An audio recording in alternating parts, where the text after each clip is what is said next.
T'es bon, Justin? Oui. S'il te plaît? Bonjour. On est en direct? Oui. Voilà. Bonjour à toutes et tous. Merci d'être venus aussi nombreux à notre petite réunion. On avait organisé cette même réunion il y a 5 ans avec Christian Marie, comme l'ancien commissaire divisionnaire, qui a fait sa pension.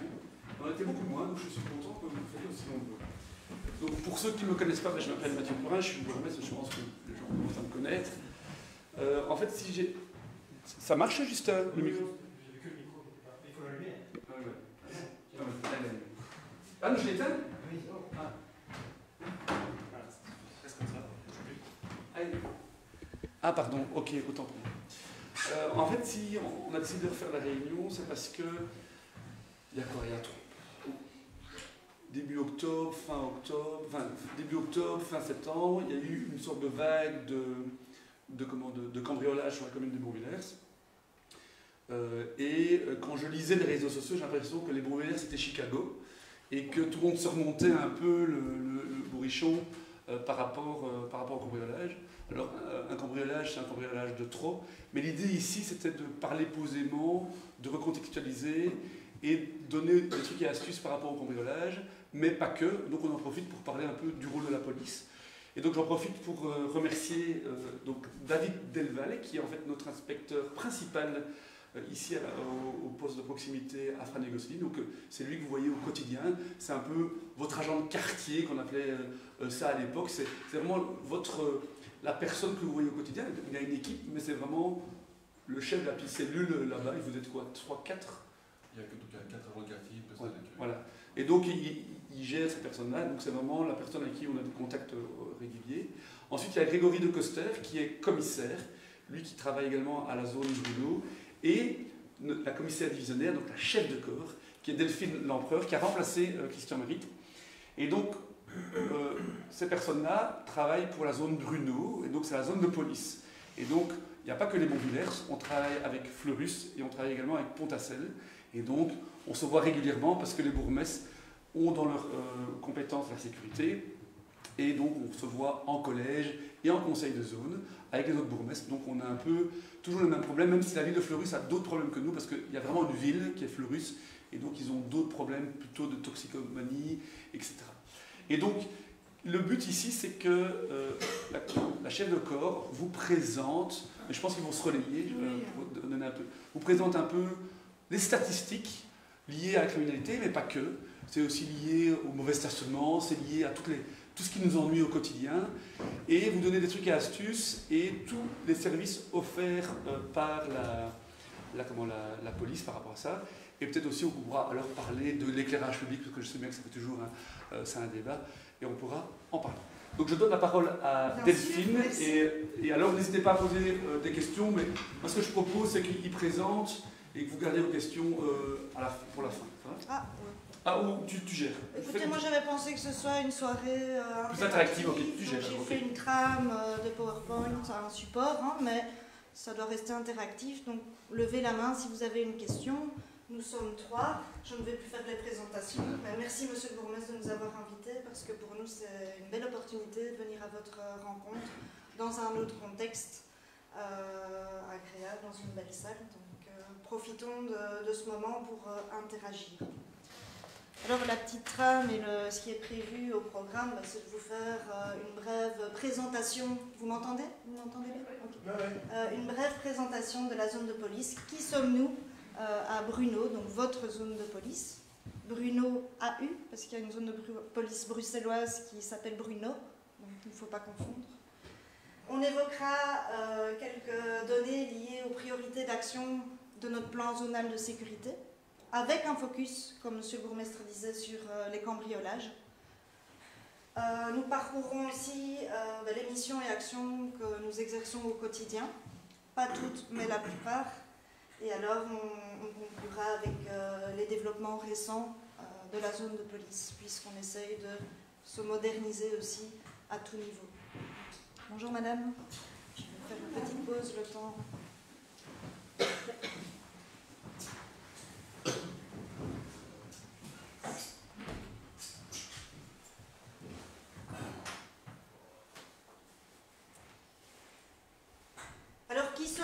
Qui sommes-nous à la zone de police Bruno? Donc c'est une zone de catégorie 2 dans notre jargon. Donc c'est pas une petite zone, mais c'est pas non plus un mastodonte comme les zones bruxelloises, Anvers ou Charleroi. Donc j'aime dire que c'est une zone de police à taille humaine. Notre cadre organique prévoit 130 membres du personnel, dont 111 opérationnels. Les opérationnels, c'est les policiers. En général, vous représentez le policier en uniforme. Et 19 calogues. Calogues, c'est le personnel civil qui travaille pour la police. Alors, on a 4 implantations. Un commissariat principal où il y a le centre administratif chaussée de Charleroi à Fleurus. Et puis, 3 implantations à Lutre, Pontassel et les Bonvillers qui correspondent à la répartition sur les différentes entités et où vous pouvez notamment rencontrer vos agents de quartier. Alors actuellement, Pontassel, les agents ont dû quitter momentanément le commissariat pour effectuer des travaux. Mais il est prévu un retour dès que le bâtiment sera assaini. Donc une zone de police pluricommunale qui couvre le territoire de Fleurus, Pontassel et Bonvillers, avec un peu plus de 50 000 habitants, dont 9 586 si mes chiffres sont bons, monsieur le bourgmestre.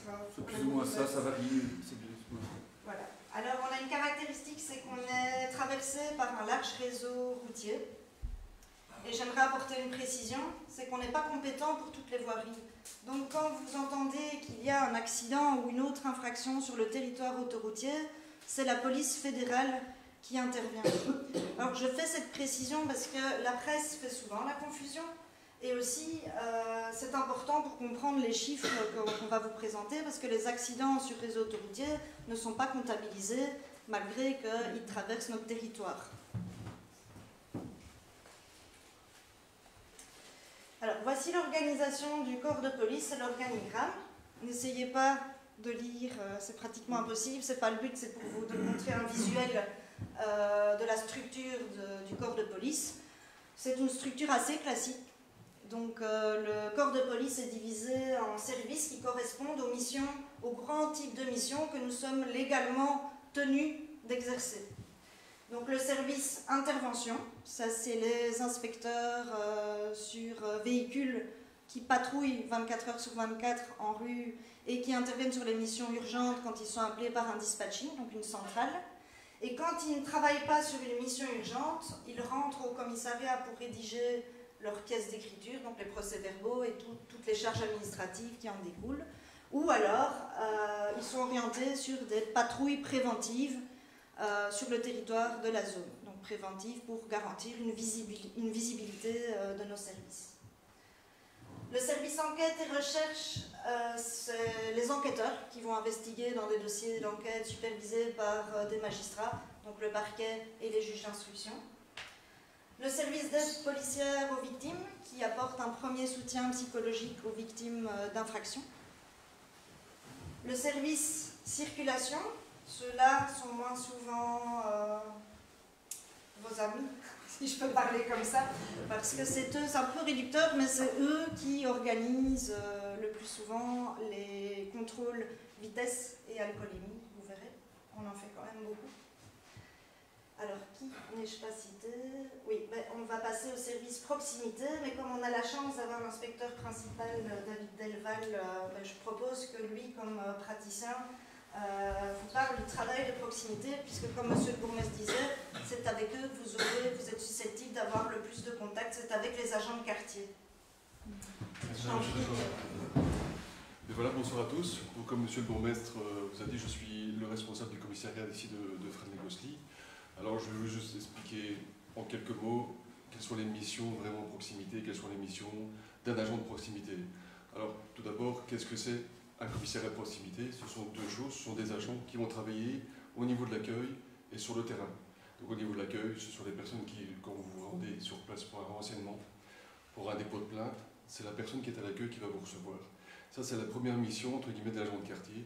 C'est-à-dire que, contrairement à l'intervention, nous ne sommes pas forcément sur de l'urgent, mais on peut ainsi vous accueillir, on va dire, de manière plus posée. L'autre partie, c'est le côté vraiment terrain. Alors, quelles sont les missions d'un inspecteur de quartier? La première mission, je dirais, c'est la gestion de la population, c'est-à-dire les domiciles. Donc nous avons des contacts presque journaliers avec la commune. Quand une personne fait un changement de domicile ou désire quitter, il y a un dossier qui rentre. Donc l'inspecteur de quartier se rend sur place et vérifie la domiciliation de la personne, ou si la personne a quitté les lieux, ou si jamais il y aurait une enquête en radiation. Ça, ce sont les contacts qu'on a privilégiés avec le service population. Un autre devoir aussi qui est important pour l'inspecteur de quartier, ce sont toutes les missions suite d'enquête demandées par l'autorité administrative, c'est-à-dire même des missions demandées par monsieur le bourgmestre, ou judiciaires demandées par le parquet. C'est-à-dire que dans le cadre d'un dépôt de plainte, par exemple, au niveau de l'accueil, il y a des suites d'enquête qui peuvent être faites par l'agent de quartier, notamment une audition, un constat sur place, ou une vérification. Donc ça, c'est une grosse partie aussi. Donc il y a d'abord la partie domicile et puis la partie vraiment mission. Un inspecteur de quartier, il a un secteur bien déterminé. Donc c'est-à-dire qu'un inspecteur ne va pas travailler, ou sauf exception, sur Frasnes, sur Rèves, sur Melay. C'est-à-dire qu'ils ont vraiment un territoire bien déterminé. Ce qui permet vraiment à un inspecteur de quartier de bien connaître ses gens, de bien connaître son secteur. Ce qui permet aussi d'être régulièrement sur le terrain et d'avoir des contacts avec vous de manière régulière. Donc, je dirais que ces contacts permettent de quoi?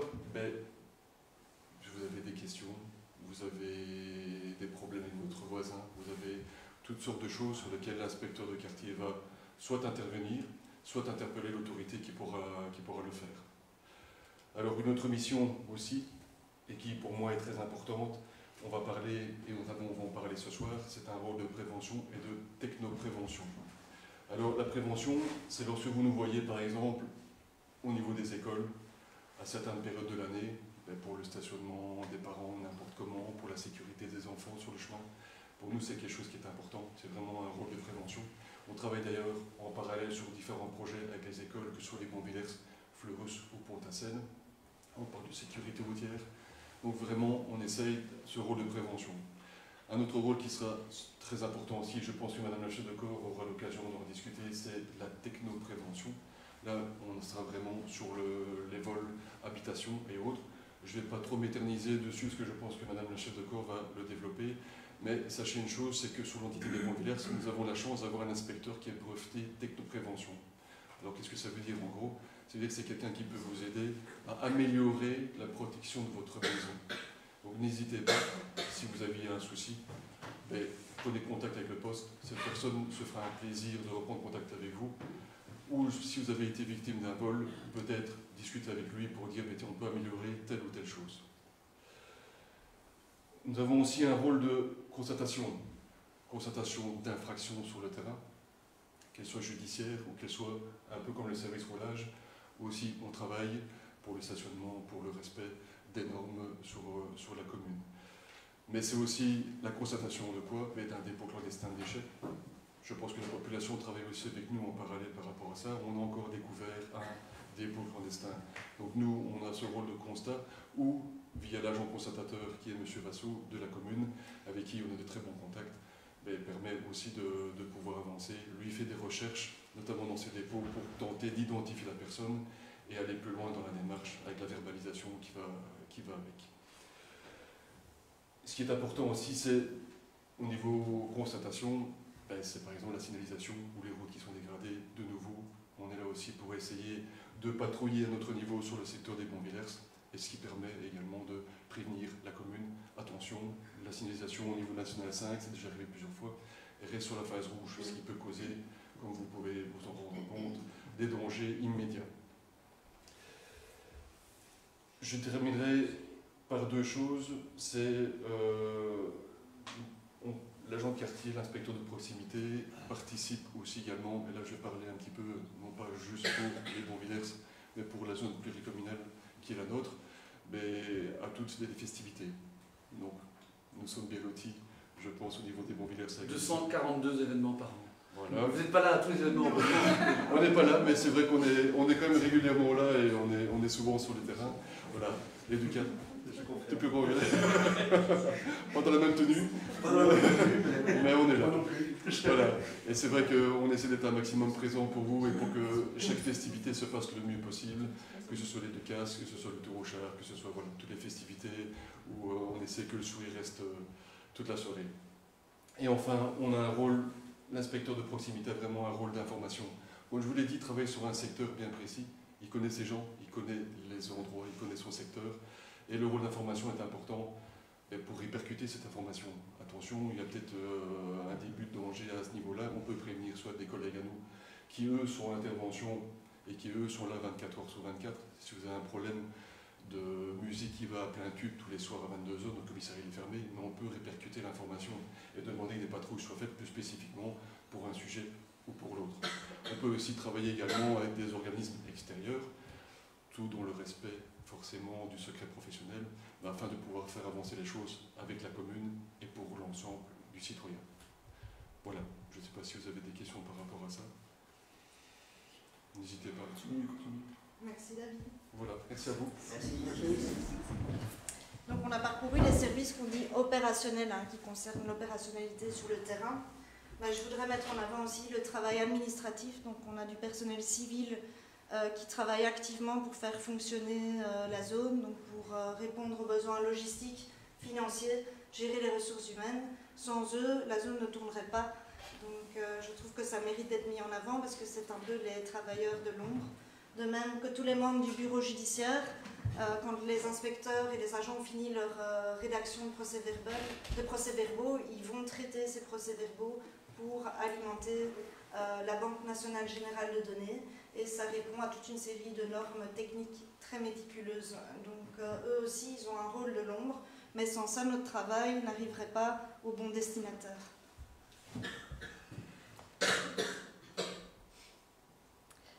Des questions pour l'organigramme et notre organisation? Moi, je vous demandais oui. Si c'est pas grand comme zone, ça Pontacelle, Genève, pour gérer à votre niveau, c'est quand même fort étendu, je trouve. Oui, on doit en tenir compte, mais ça augmente forcément les délais d'intervention. Et c'est, comme vous avez dit au départ, c'est pas le même. Fleurus, c'est pas Melay, quoi. Vous voyez ce que je veux dire? Non, alors il y a une densité. Oui, voilà. tout à fait. Donc à Fleurus, c'est plus urbanisé, en tout cas dans le centre, et donc les patrouilles, ça rend les interventions plus faciles, plus proches. Mais effectivement, si on parle vraiment des interventions urgentes, tout se fait au départ du commissariat de Fleurus, et il faut tenir compte des délais de réaction et des trajets. Maintenant, on roule en code 3, donc ça nous permet d'aller plus vite, mais voilà. Ce qui est important à dire, c'est que déjà, le fait de maintenir un commissariat par commune, toutes les autres zones n'ont pas ça. Et donc, il y a d'autres zones qui sont moins bien loties. Et donc, ça a un coût, en fait. Au plus on décentralise, au plus ça a un coût. Et donc, c'est clairement une volonté de me permettre d'avoir toujours des gens sur le terrain et que les gens connaissent David et tous les autres personnes. Parce que ce qui serait moins cher pour la commune, enfin pour la zone, c'est de revendre les bâtiments de Lutre, Pontacelle et Frasnes et remettre tout le monde là-bas. Ce qu'on ne veut pas faire pour permettre justement d'avoir encore ce commissaire de quartier, même si je sais que vous allez tous me parler du gendarme qui venait, qui connaissait tout le monde par leur prénom et qu'il disait... Voilà, ce qu'ils essayent de faire... Ce qu'ils ne disent pas aussi, c'est qu'ils vous gérez beaucoup de conflits de voisinage. Et ça prend beaucoup de mon temps aussi. Des gens qui ne savent pas se parler, ils ne savent plus se parler ou ne se parlent pas. Alors qu'on est dans un village, au lieu de dire les choses correctement, calmement, ils passent, ça s'énerve, ou ils passent par la police ou par le bourgmestre. Ça prend quand même pas mal de temps à tout le monde, ça. Voilà, je et alors, donc on parlait de cette image qui revient souvent de l'ancien gendarme qu'on connaissait, l'ancien policier. Il faut savoir que la charge administrative a fortement augmenté parce que toutes les procédures se sont spécialisées, les voies de recours sont de plus en plus nombreuses, donc on doit être très précis dans nos constats. Et donc on a beaucoup de contraintes rédactionnelles qui nous retiennent au commissariat. Et effectivement, la rationalisation des commissariats en un seul commissariat nous ferait perdre l'ADN propre à chaque entité, puisque Fleurus n'est pas les Bonvillers, n'est pas Pontacelle, effectivement. Et alors que les trois communes font la même zone que Charleroi, en termes de kilomètres carrés. Pour vous donner... n'a pas la même criminalité. Non, on n'a pas la même criminalité, et heureusement. Donc, j'avais dit que j'évoquerais les données liées au plan zonal de sécurité. En fait, nous sommes compétents pour constater tout type d'infraction. Mais tous les 5 ans, nous sommes tenus réglementairement de définir des priorités d'action sur des thématiques sécuritaires. Alors ces priorités, je ne les décide pas unilatéralement. Elles sont déterminées en concertation avec les autorités administratives, donc nos bourgmestres, avec le procureur du roi et indirectement avec vous, parce qu'on se base sur les résultats du moniteur de sécurité, qui est un grand sondage qui vise à mesurer le sentiment d'insécurité des citoyens. Donc on devrait avoir, je pense, fin décembre, début janvier, les résultats de l'enquête de cette année, et on en tiendra compte pour fixer, bien entendu, les priorités. J'ai déjà eu plusieurs enquêtes par rapport à ça. C'est chaque fois, en premier lieu, la mobilité qui revient. Je suppose que tu en parleras peut-être après. C'est tout le temps la mobilité. Et donc, contrairement à ce qu'on peut penser quand on lit les réseaux sociaux ou c'est les cambriolages, etc., c'est la mobilité. Donc là, parce que je pense que ça fonctionne assez bien. Il y a des centaines de personnes qui répondent. Oui. Donc, ça donne une bonne représentativité de ce que les gens ressentent, en tout cas sur la criminalité, sur ce qui le déplaise. Et c'est tout le temps la mobilité, la vitesse des voitures, ça revient tout le temps. Les cambriolages, c'est parce qu'on a eu assez bien sur un court laps de temps. Oui. Et si je prends dans ma rue, on a volé 2 voitures dans les garages. Donc les gens étaient là, et ils ont pris les voitures dans les garages. De BMW, du coup, je ne rentre pas en voiture comme il faut, je la casse, mais voilà. C'est bien. Mais forcément, quand on a 2 voitures sur un court laps de temps volées dans les garages dans sa rue, forcément ça frappe un peu, évidemment. Tout à fait. En fait, moi, je ne connais pas le résultat de l'enquête, mais c'est vrai qu'on a eu pendant un petit temps, là, ici, et d'ailleurs, on a volé également au hangar communal, je ne sais pas si vous avez vu. Aussi, est-ce que c'était la même bande ou pas, j'en sais rien. Mais... On n'est jamais à l'abri, même quand les chiffres sont bons ou en baisse, d'une bande itinérante. Et là, ça fait grimper, parfois sur une courte période, nos chiffres, malheureusement. Et ça, c'est difficile de s'en prémunir, à part en appliquant quelques petites astuces dont je parlerai. Ouais, c'est plus destiné à les ralentir. Donc, je parlais des priorités d'action pour le plan zonal de sécurité. Celles qui sont retenues, en tout cas jusqu'à 2025, et puis on partira avec un nouveau, c'est la lutte contre l'insécurité routière. Et donc ici, j'ai récolté quelques chiffres pour faire le bilan des accidents. Donc vous voyez que les Bonvillers a été épargné par les accidents mortels. Donc on pourrait s'en réjouir, mais il y en a quand même eu un en 2022, et ça reste toujours tragique. Alors vous voyez que les accidents avec lésions corporelles sont stables et en légère diminution sur le territoire zonal. BG, c'est dire quoi? Blessé grave, ah, pardon. Okay. Oui, excusez-moi, j'ai mis blessé grave. C'est pas bon. Parce que moi, ça veut dire beau gosse, moi. J'aurais bien que t'aies ça. Donc voilà, avec une majorité de lésions plutôt légères, mais malgré tout, on a une petite proportion de blessures un peu plus graves. Et alors, les accidents avec dégâts matériels sont en nette diminution sur le territoire de l'entité comparativement aux chiffres de la zone. Alors, c'est pour essayer d'avoir un impact sur les accidents, même si on ne maîtrise pas toutes les contingences, on essaye quand même d'agir sur certains facteurs accidentogènes, notamment, oui, ça c'est ce que je vous ai dit au fur et à mesure, hein, c'est les petites conclusions. L'alcoolémie. Donc notre service circulation, en appui avec tous les autres services, organise des contrôles. Vous voyez qu'on est quand même à près de 6500 contrôles par an. Un peu moins cette année parce que les chiffres sont arrêtés au mois de septembre. Mais je vous l'annonce déjà, la campagne Bobiver arrive. Elle est de plus en plus longue. Elle commence le 29 novembre et elle se termine le 29 janvier. Et il n'y a pas que nous qui travaillons, c'est une action nationale. Donc vous êtes susceptibles d'être contrôlés partout. Donc peut-être rappeler la règle de l'alcoolémie. Ah oui, ouais. J'ai vérifié mes notes. Ah. Donc c'est entre 0,22 mg par litre alvéolaire expiré, et 0,35, là vous avez une retenue de permis de conduire de 3 heures et une perception immédiate. Le montant, c'est 135 €. Oui, c'est ça. Et alors, ensuite- expliquez peut-être aussi qu'il n'y a plus le fameux quart d'heure. Oui, effectivement. Vous pouvez plus demander un quart d'heure maintenant avant de souffler. Oui, alors avant, entre le test d'haleine et l'éthylotest à proprement parler, vous pouviez essayer De faire boire de l'eau partir et de prendre des chics. la présence d'alcool en prenant un chicot, mais ceux qui sont vraiment dedans, ça ne fonctionne pas. Oui, voilà. Ça ralentissait très fort les contrôles aussi. Voilà, c'est ça. Au niveau de l'organisation, ça fait freiner tout le contrôle. Mais donc, pour les marchés de Noël, en fait, ils font ça parce qu'en fait, c'est une période très accidentogène. Et c'est pour les marchés de Noël Les festivités, les Saint-Barbe, les Saint-Éloi. Parfois, il faut faire des contrôles plus tôt dans la journée parce qu'on serait étonné, mais même aux heures de sortie d'école, il y a quand même des personnes positives à l'alcool. Donc, je continue mes petits tours. Donc, ça me fait une révision aussi, parce que vous imaginez bien, c'est plus moi qui fais ça sur le terrain. Donc, entre 0,35, enfin jusqu'à 0,30, non, à partir de 0,35, là vous avez une retenue de permis de 6 heures et le montant de la perception immédiate va varier en fonction du taux. Et alors à partir de 0,65, là c'est un retrait de permis. Et en fonction du taux, si vous êtes encore au-delà de 0,65, il y a un avis magistrat qui est fait avec des sanctions judiciaires possibles. C'est le tribunal. Il y a un retrait de permis de 15 jours. Donc, c'est quand même...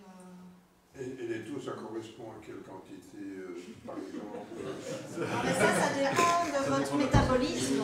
On dit souvent que les femmes... Mais il y a des mesures, hein, vous pouvez les trouver. C'est vraiment difficile à dire parce que si une personne fait 40 kg, elle va boire une bière, ou quelqu'un qui fait 120 kg va boire. Et ça dépend si tu as mangé aussi. Si vous avez mangé, si vous avez. Voilà. Mais objectivement, tu y es vite. Oui.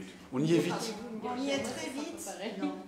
Pour On est deux bières, t'as votre dedans. information, il y a un code test d'haleine qui vous amènera, si vous êtes prêt à faire un éthylotest. Si vous prenez un Mon Chéri directement avant, vous voyez les petites pralines alcoolisées, il va détecter la teneur d'alcool dans la praline. Vous ne serez pas positif au test, à l'éthylotest. Hein. Ça dépend comment toute la boîte.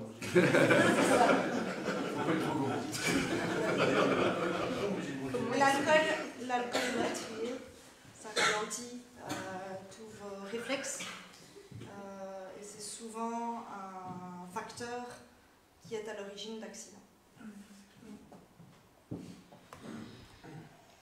Autre facteur accidentogène, la vitesse. Donc, vous voyez qu'on fait beaucoup de contrôles, mais moins en 2024. Alors, C'est une année d'élection, donc non, je rigole, je sais pas pourquoi. Ah, je n'avais pas repris ça. Comme, Non, je sais pas pourquoi, il y a alors, moins. les explications, elles sont de deux ordres. Une organisationnelle, parce qu'on a aussi nos contraintes au niveau de la zone. Donc, tout simplement, on a eu une augmentation du nombre de dossiers d'autorisation de détention d'armes à feu. On est passé de 130 à 1000 dossiers. Et donc, on a dû affecter de la capacité pour gérer ces dossiers. Et là où on aurait de la capacité, on en a un peu moins. Mais l'autre aspect plus positif, l'autre raison plus positive, et enfin, ça dépend de quel point de vue on se place, c'est qu'on joue vraiment avec les radars poteaux fixes. Donc, les chiffres que vous voyez dans le premier tableau, c'est l'agent qualifié qui utilise le radar mobile. Les radars poteaux, c'est des poteaux fixes, il y en a 3 sur l'entité, des Bonvillers. Et on active les têtes de radar alternativement. On les active souvent. Et donc, vous voyez, il y a des milliers de véhicules qui passent devant ces radars. Alors, pour les Bonvillers, vous voyez que le taux d'infraction est infime. Et donc ça veut dire que ça fonctionne. Ah, ben voilà. Ah, Ça fonctionne. ça casse mon... Mais oui, pardon. J'allais dire, certains diront, c'est inutile, mais non, justement, c'est ce qu'on cherche. On ne cherche pas la verbalisation à tout prix. Ça veut dire que leur présence a induit une modification du comportement des conducteurs. Et si ça pouvait être comme ça... Et donc, nous, notre volonté, la volonté des bourgmestres, surtout Fleuris et les Bonvillers, nous, on aimerait bien multiplier le nombre de radars, donc de poteaux fixes. Le problème, c'est qu'il faut savoir qu'un radar poteau fixe, donc ceux-là a été payé par la région, on avait reçu un subside, c'était 36 000 €. Maintenant, un radar poteau fixe, il faut compter 50 000 €. Donc, entre 45 et 50 000, le placement, etc. Mais, contrairement à ce que les gens pensent, on ne met pas ça pour avoir des recettes, parce qu'en fait, il y a peu Il y a peu de personnes verbalisées. Par contre, ça fonctionne. Donc, ça veut dire que dans la zone où il y a le radar fixe, les gens, ils respectent la limite de vitesse. Et on les met dans des points noirs. La police connaît les points noirs par les relevés faits par la commune des radars préventifs, où eux, quand ils ont leur contrôle, on va dire, mobile, où ils savent où il y a des points noirs, où les gens vont vite. Voilà, ça nous permet d'être plus réactifs par rapport à des demandes. C'est un peu comme les lidars, c'est les gros radars que vous voyez. Souvent, on demande de les déplacer, mais c'est pas ça le but. Il faut les mettre plusieurs fois au même endroit pour avoir cet impact des radars fixes et modifier le comportement des conducteurs. Alors, un élément qui n'est pas dans le dossier SAMA, c'est la commune qui gère. On a des radars préventifs qui permettent, je ne sais pas si tu en parles, non, tu n'en parles pas, les radars préventifs. Non, les radars préventifs, on en a 30 sur la commune des Bonvillers. Et donc, dans le cadre du plan communal de mobilité, on en avait 10 et on en a acheté 20. Il y en a 10 en fait, qui tournent sur l'entité en fonction des demandes. Les gens ont toujours l'impression, et je fais partie aussi des gens, parce que j'ai l'impression que les gens roulent plus vite devant chez moi, mais je pense que tout le monde a cette impression-là, c'est de pouvoir les faire tourner pour objectiver la vitesse, parce que quand on est soi-même riverain, on a toujours l'impression que les gens font 90 km/h devant chez toi, et finalement, quand tu mets un radar préventif, en fait, on se rend compte qu'effectivement, il y a des gens qui sont passés à 90 km/h, mais la V85, donc 85% des gens qui passent respectent la limite de vitesse. Et donc ça permet d'objectiver et que ce n'est pas un sentiment de vitesse. Et donc, ce qu'on a fait, les 20 autres radars préventifs, on les a mis dans les entrées de village pour essayer qu'à ces endroits-là, les gens se disent, qu'ils aient un petit sourire et on se dit, ah, je rentre dans un village, et donc qu'ils puissent diminuer leur vitesse en se disant, mais voilà, je rentre dans un village. Et donc c'est pour ça, parfois il y a des hameaux, et donc même entre les hameaux, on l'a fait. Donc c'est un coût, c'est 1000 ou 1500 € le radar préventif. Donc on en casse régulièrement, donc des gens cassent des radars préventifs, parce que les gens confondent les radars préventifs et les radars répressifs. C'est juste pour donner la vitesse, et ça enregistre le nombre de camions, le nombre de voitures qui passent, et ça permet aussi d'objectiver les gens qui disent « Ah oui, il y a un report de mobilité chez moi, alors qu'on se dit « Mais madame, il n'y a que 10 camions qui sont passés sur 24 heures, c'est rien du tout. » Et donc ça permet, par contre, parfois c'est réel, donc on essaie de trouver des solutions. Et c'est ça qui nous aide à faire des aménagements, routiers. Alors je sais que ça ennuie beaucoup d'automobilistes, les aménagements routiers, mais si ça les ennuie, c'est que ça fonctionne, parce que ça veut dire que leur vitesse diminue. Et chaque fois qu'on fait, que le service travaux fait des aménagements, j'ai directement une volée de bois vert. D'abord, ceux qui râlent parce qu'ils n'ont pas d'aménagement devant chez eux, en disant « moi je paye mes taxes, j'ai droit à des aménagements devant chez moi ». Et 2, tous les gens qui râlent en disant « je ne sais pas aller aussi vite » ou des gens qui avaient l'habitude d'aller vite à cet endroit-là, et donc ces gens râlent, mais ils n'osent pas dire pourquoi ils râlent réellement, mais en disant voilà, on n'est plus dans un endroit libre, les Bonvillers c'est compliqué. Ce que vous voulez savoir, c'est que par rapport à tous ces aménagements qui sont faits et qui ils sont pas sucés de mon pouce, ils sont chaque fois objectivés par le radar préventif, et c'est une conseillère mobilité qui le fait. Elle le fait en respectant on travaille avec la police, donc la police de la zone, la cellule mobilité, monsieur Lérin, le service circulation, et on respecte toute une série de critères. Et donc, il faut 4,50 m de large pour que les camions, les bus ou les agriculteurs puissent passer. Il faut une longueur de minimum 18 mètres de mémoire, mais je ne sais plus, c'est complexe. Mais donc, on ne fait pas ça n'importe comment. Mais c'est vrai qu'à certains endroits, ça fait un peu piste où il faut bouger. Mais ça fonctionne parce qu'on met des radars avant et puis on remet des radars après. Je ne sais pas si vous avez vu un peu l'aménagement qu'on a fait sur Villers-Perroin à l'entrée, quand vous venez de Frasnes et vers Villers-Perroin. L'aménagement marche du tonnerre. Là où les gens étaient à 60, 70, on est en toute 50 là, pour l'instant. Donc ça fonctionne, même si j'ai beaucoup de gens qui ont râlé, mais ça fonctionne. Or, c'est la première, la vitesse, c'est une des deuxièmes préoccupations des citoyens. Ils veulent que les gens roulent moins vite. En fait, ce qu'ils devraient dire, c'est qu'ils veulent qu'ils roulent moins vite devant chez eux, mais eux, ils peuvent rouler vite devant chez les autres. Et ça, c'est toute la cohérence qu'il faut essayer d'avoir, c'est que, voilà, en fait, on a tendance à rouler plutôt vite chez les autres, mais quand on arrive près de chez soi, on ralentit. Mais voilà, l'idée, c'est que ces aménagements, en fait, vous obligent à céder le passage ou à ralentir la vitesse. D'ailleurs, je vous annonce qu'il va encore avoir des aménagements. Il y a pas mal d'aménagements qui sont en cours, qui sont liés au plan communal de mobilité qui avait été négocié avec la police de la circulation. Il va avoir la rue Aubry à Villers-Pérouin, il va avoir à certains endroits encore sur les Bons-Villers des aménagements, des déviations, etc. pour pouvoir diminuer la vitesse. Voilà. J'ai déjà trop parlé. C'est très bien. J'aime pas parler toute seule. Alors, en matière d'arrêt et stationnement, ça fait partie quand même de la sécurité routière. Et là, je trouve que les gens qui se stationnent, et c'est souvent les riverains à les Bons-Villers, sont plutôt de bons élèves. Et j'espère que ça va perdurer dans quelques années. Après, c'est aussi lié au fait de verbaliser ou pas. Parce que ça dépend si l'agent décide de verbaliser ou pas. Et franchement, moi je trouve pas que les Bons-Villersois sont de bons élèves.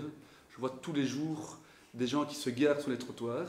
C'est pour 5 minutes, monsieur le bourgmestre. Mais ça reste ennuyant. Et en fait, on pourrait beaucoup plus, et je sais bien que la ville de Fleurus, enfin la commune de Fleurus, a une politique bien plus agressive ou répressive, je l'appelle comme ça. Ils sont des agents constatateurs. Ils ont, eux, des agents constatateurs qui constatent et les recettes vont pour eux, mais ils ne le font pas pour les recettes, ils font vraiment parce qu'il y a un problème, les gens se garent sur les trottoirs, donc on ne se gare pas sur les trottoirs, on ne se gare pas à 5 mètres d'un carrefour, on ne se gare pas sur un passage pour piétons.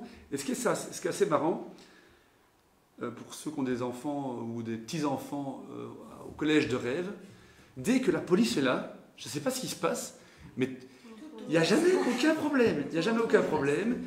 Et il y a assez de place pour se garer. Les gens font 10 mètres ou 20 mètres ou 30 mètres de plus. Et donc c'est vrai qu'en début d'année, nous ce qu'on fait, c'est la police, on essaye qu'ils aillent partout, on rappelle les règles aux parents. Et quand j'ai des problèmes ou des directions ou des parents qui me contactent en me disant ici c'est exagéré à rêve, ils reviennent, il n'y a pas de problème, ici tout va bien. En fait, dès qu'il y a du bleu devant les écoles, mais il est impossible et infinançable d'avoir des policiers devant les écoles matin et soir. C'est pas possible parce qu'il y a tellement d'écoles sur la zone. Donc voilà. On essaye de répondre aux demandes quand c'est une direction qui met l'accent, une direction d'établissement scolaire qui met l'accent sur une problématique plus importante. On essaye d'assurer une présence pendant plusieurs rentrées du matin ou sorties scolaires. Je continue. Oui. Les stupéfiants, je ne vais pas m'attarder, c'est une des priorités aussi, c'est de lutter contre l'insécurité générée par la consommation de stupéfiants, donc les drogues, sur la voie publique. Donc au niveau statistique, les Bons-Villers s'est épargné. On trouve plus ce phénomène de consommation en rue, sur Fleurus et encore, on n'est pas comme dans des zones, je vais de nouveau dire, plus éloignées, les gens piquent même en rue et laissent traîner des seringues, Charleroi. Ça commence dans certaines villes du Brabant wallon. Donc on n'en est pas là. Néanmoins, si vous constatez des zones où vous sentez qu'il y a des zones de deal ou de rassemblement pour consommer, faites remonter l'information via l'agent de quartier, parce que ça peut vite générer un sentiment d'insécurité et ça peut vite évoluer dans le mauvais sens. On a eu ça un peu, pour ceux qui connaissent Melay, là, il y avait un petit groupe qui était souvent là, et donc ils ne voulaient pas bouger, etc. Ils n'étaient pas propres, ils jetaient leurs déchets à terre, etc. On a fait venir la police plusieurs fois, et à un moment ils en ont eu marre, ils se sont dispersés, on ne les a plus vus. Mais... C'est la technique de la police irritante, c'est ça qu'on appelle ça. On appelle ça comme ça, donc on passe pour déstabiliser et les déstabiliser dans leur organisation. Et, parce qu'en général ils sont partie quand on arrive, mais ça fonctionne. Et on avait eu aussi ça près du petit magasin où il y a des gens qui boivent. Ça, oui, on a ça. Donc on essaye chaque fois de négocier parce qu'en fait ils font ça parce que la canette est moins chère qu'elle est au café. Et donc ça donne un sentiment d'insécurité, mais aussi une mauvaise image parce que tu as un peu des... Et donc on a mis dans le nouveau règlement de police. Et donc les bourgmestres ont fait passer ça, c'est qu'il n'est plus possible de consommer de l'alcool sur la voie publique. Alors ça reste très théorique, parce que, sauf dans le cas du casse, etc. Mais ça reste très théorique parce qu'il faut l'agent de quartier, et c'est ça que j'aime bien chez David, et chez nous, ce n'est pas des shérifs. ils vont aller parler avec eux en disant, mais écoutez, on rappelle la règle plusieurs fois, on avait fait des réunions, c'était Jacques Houck à l'époque, c'était la personne qui était avant David, on a rassemblé le petit magasin, les consommateurs, la police, les riverains et tout le monde, et on essaie de trouver une solution qui n'aille pas toujours au même endroit, qui bouge, etc. Et finalement, pour l'instant, ça va beaucoup mieux. On essaie de sensibiliser les exploitants, évidemment, mais parfois eux-mêmes sont un peu coincés ou un peu peur. On en vient au cambriolage. Nous, on appelle ça les vols qualifiés dans l'habitation, dans le jargon, commerce ou entreprise. Et donc, moi, je suis assez satisfaite de porter ces chiffres à votre connaissance parce qu'on peut vraiment dire qu'il y a une nette diminution des vols dans l'habitation sur le territoire zonal, moins 10%. Et vous voyez aussi dans le petit tableau à côté du policier, pour les Bonvillers, il y a aussi une très forte baisse des cambriolages. Ça, c'est les chiffres octobre 2024 toujours? C'est vraiment les tout derniers chiffres actualisés. On est certain parce que c'est les baromètres qui nous sont transmis par la police fédérale, donc ils ont des services spécialisés qui traitent toutes nos données. Alors, et donc, les vols qui ont eu lieu sont comptabilisés dedans? Ça dépend quand ça a eu lieu, monsieur. Septembre, c'était fin septembre, début octobre. Oui, il y en a un en plus chez nous depuis la semaine dernière. Ah, ok. Alors, il n'est pas encore comptabilisé. Non. Zut. Mais pas ça chez les voisins d'à C'est une côté. tentative. Oui, c'était une tentative. Mais Ah bon. bah là, elles Ça sont fait peur. comptabilisées aussi. Mais donc, est-ce qu'elle a porté plainte? Parce que si elle ne porte pas plainte, elle ne sera pas comptabilisée. C'est ce qui arrive Oui, aussi. oui, ils ont porté plainte. Ah, Mais ouais. on a eu la police à la maison pour demander Ok. si on avait entendu quelque chose. Mais Alors, l'avantage, c'est qu'il n'y a pas de vol avec violence, donc des homejacking. Donc, ça c'est bien aussi. Parce que ça engendre un traumatisme plus important. Oui, monsieur. Je partage complètement votre point de vue en disant que passer de 50 à 37, c'est un bon score, c'est une bonne progression. Je suis d'accord avec vous, c'est vraiment la bonne direction. Après, quand je me mets à la place des victimes, je me dis c'est quand même 37 de trop. Oui, tout à fait. C'est comme les accidents. Voilà. Oui. On peut s'en réjouir, mais ça a une certaine limite aussi. Bah, on veut toujours faire plus, nous. On aimerait bien avoir plus d'impact. Mais ça, on y arrive pour essayer de diminuer encore les 37 aux astuces et aux services. Alors, oui, je disais focus sur la chaussée de Bruxelles, parce qu'il y avait eu une petite représentativité sur la chaussée de Bruxelles, mais c'est léger. Et il n'y a pas assez de fait pour vraiment, et j'y reviendrai avec les créneaux horaires, pour vraiment dégager des tendances. Mais j'y reviendrai par la suite.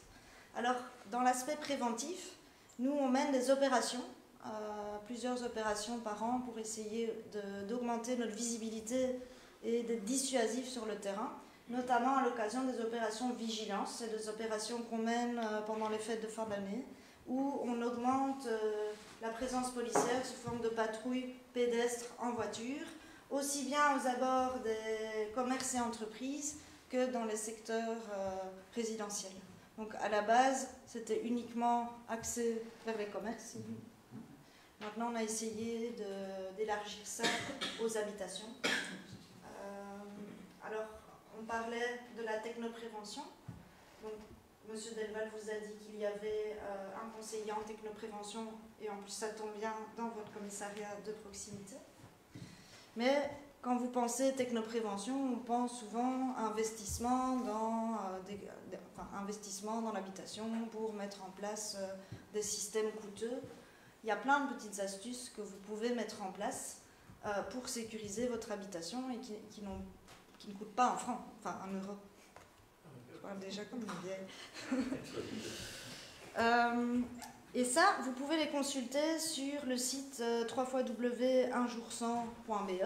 Donc vous trouverez toute une série d'affiches comme ça qui vous donnent des trucs et astuces pour ralentir la progression des cambrioleurs, ou en tout cas ne pas leur faciliter la tâche. Des petites choses telles que le fait de rendre sa maison bien visible avec un éclairage extérieur et intérieur, le fait de ne pas laisser vos haies pousser trop haut, parce que ça fait forteresse, alors c'est bien pour votre intimité, mais c'est bien pour l'intimité des cambrioleurs aussi. Donc coupez les haies à l'arrière de votre habitation aussi. C'est des chemins d'accès privilégiés, et sur les côtés. N'affichez pas votre absence Sur les réseaux sociaux, je suis au restaurant, je mets une photo de mon plat, je mange, ça veut dire que vous n'êtes pas là. Je suis en vacances, une photo des vacances à l'étranger. C'est gai pour partager avec les amis, mais ça signale une absence. Faites-le après si vous voulez partager vos photos, mais c'est un conseil qu'on peut donner. N'affichez pas non plus votre absence en laissant votre boîte aux lettres pleine de courriers. Ça aussi, c'est des petites choses qu'il faut éviter. Et vous pouvez demander à un voisin, signaler votre absence déjà pour essayer d'avoir une surveillance par votre voisinage, mais aussi pour relever votre courrier, ne pas sortir les poubelles trop tôt, ça aussi c'est un indice. Ne leur facilitez pas la tâche en laissant traîner des échelles ou des outillages. Fermez bien vos abris de jardin, si vous avez un abri de jardin. Et il y a toute une série d'autres conseils que vous pourrez trouver sur ce site et qui sont aussi dispensés par le conseiller en prévention. En termes préventifs, sachez aussi que vous pouvez demander des surveillances habitation par nos équipes de police pendant votre absence prolongée. Donc si vous partez, si vous absentez, vous pouvez rentrer un formulaire, je ne sais plus comment en pratique, et donc on organise des surveillances habitation avec des avis de passage pour dire qu'on est bien passé, qu'on n'a rien constaté d'anormal. Je reviens un slide en arrière avec le butin. Donc, ce qui est dans le top 10 des objets volés, c'est surtout la bijouterie, l'argent et les appareils numériques, ainsi que l'outillage. Donc, je parlais de bien verrouiller vos abris de jardin, ça on a souvent, parce qu'il n'y a pas que la maison, il y a toutes les dépendances. Et de ne pas laisser des objets de valeur visibles dans votre habitation au travers des fenêtres. Donc, bijoux, pièces numériques, PC, laptop et consorts. Alors, j'expliquais qu'il fallait être prudent avec les interprétations des chiffres. Je vous ai mis un tableau que fait la police fédérale quand ils analysent toutes nos données et qui donne des créneaux horaires plus risqués en termes de cambriolage. Alors, vous voyez que le lundi, les faits ont plutôt lieu l'après-midi, début d'après-midi, plus ou moins vers le début de soirée, selon ces tendances. Et alors, le jeudi soir, c'est bien ça? J'ai pas le jeudi soir. Et le jeudi soir, donc début de soirée jusqu'à fin de soirée. Le vendredi en soirée, mais quand même plutôt dans l'après-midi, plutôt aux heures de sortie d'école. Le samedi, fin de matinée jusque tard dans la soirée, donc ça correspond aux sorties des gens, parce que le dimanche, on voit que c'est aussi plus pendant le temps de midi. Dîner de famille, repas de famille. Mais les voleurs font aussi des repas de famille de dimanche.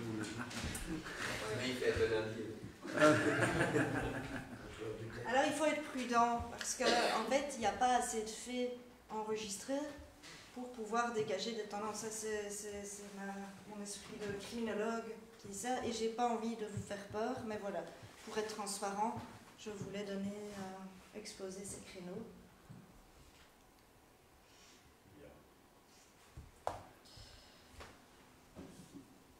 En termes de prévention, vous avez d'autres... J'aurais passé quelque chose? Non.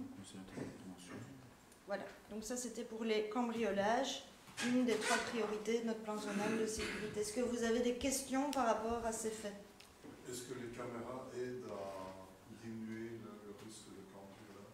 C'est dissuasif, on peut les exploiter, mais elles ne peuvent pas donner un visuel sur la voie publique. Uniquement la voie publique? Ou juste devant la devanture de votre habitation. Bah oui, c'est très utile. Vous ne pouvez pas filmer la rue, vous pouvez filmer juste l'avant. Le trottoir et l'accès à votre habitation. Les caméras, parce que là où on habite, il n'y a pas de limite de trottoir. C'est très utile pour nous en termes d'élucidation. Et même si elle ne filme pas, c'est dissuasif. Vous pouvez donner une caméra sur votre. Il faut donner l'illusion qu'elle filme quand même. Oui, mais c'est à quelle distance la voie publique? Parce que le trottoir est large. Non, ça ne peut pas filmer le trottoir, juste vraiment la devanture, l'accès à votre habitation. Pour toutes les personnes qui ne sont pas voleurs et qui passent entre. Il n'y a que nos services qui sont habilités à utiliser ce type vidéocaméra, et encore, on a des règles très strictes où on doit annoncer avec une signalétique précise que les personnes sont filmées. Mais quand vous avez chez des gens où il y a des caméras qui sont mises comme elles doivent être mises, on les exploite. Et alors, parfois, sur les réseaux sociaux, il y a 2-3 faits, et les gens, comme vous disiez, ils ont peur parce qu'ils voient 2-3 faits sur les réseaux sociaux et ça va très vite. Et certains, parce qu'on suit ça, mettent des commentaires en disant qu'ils ont des images. Et donc, on invite ces gens-là à nous amener ces images, parce que quand ils le disent, ça donne l'impression qu'on ne fait pas notre travail, qu'on ne les exploite pas, mais souvent, ils l'annoncent dans les commentaires et on ne voit jamais rien arriver. Donc, si vous avez des images, même dans le doute, on verra nous si elles sont réglementaires ou pas, amenez-les, qu'on les exploite, ça peut aider à identifier c'est comme certains les auteurs. résultats d'un cambriolage. J'ai vu il y a pas longtemps à la télé, je suis bien placé pour savoir que vous ne pouvez pas être partout, mais on avait localisé l'ordinateur chez des gens parce qu'il était traçable et vous n'avez pas pu intervenir. Vous voulez savoir Parce qu'on n'était probablement plus en flagrant délit. Donc en fait, on ne peut pas. La protection du domicile, c'est un droit consacré en termes de droits et libertés. Et donc on a des critères contraignants pour pouvoir entrer dans un domicile. Donc soit c'est dans la continuité d'un fait. Alors on peut poursuivre uniquement l'auteur du fait qui rentrerait dans une habitation, sous la supervision d'un officier de police judiciaire, donc un inspecteur principal le plus souvent. Quand le flagrant délit, on n'est plus dans la continuité du fait, on doit avoir une autorisation du magistrat pour pouvoir rentrer dans un domicile. Même si on a le signal... Ça donne envie de faire justice soi-même, ça. Ça, oui, mais je ne peux pas encourager, mais je comprends que ça bien que mon ordinateur est là et on ne peut pas les chercher. Il faut savoir aussi que la localisation n'est pas toujours exacte. C'est-à-dire qu'elle donne soit une habitation, mais il n'est peut-être pas cette habitation-là.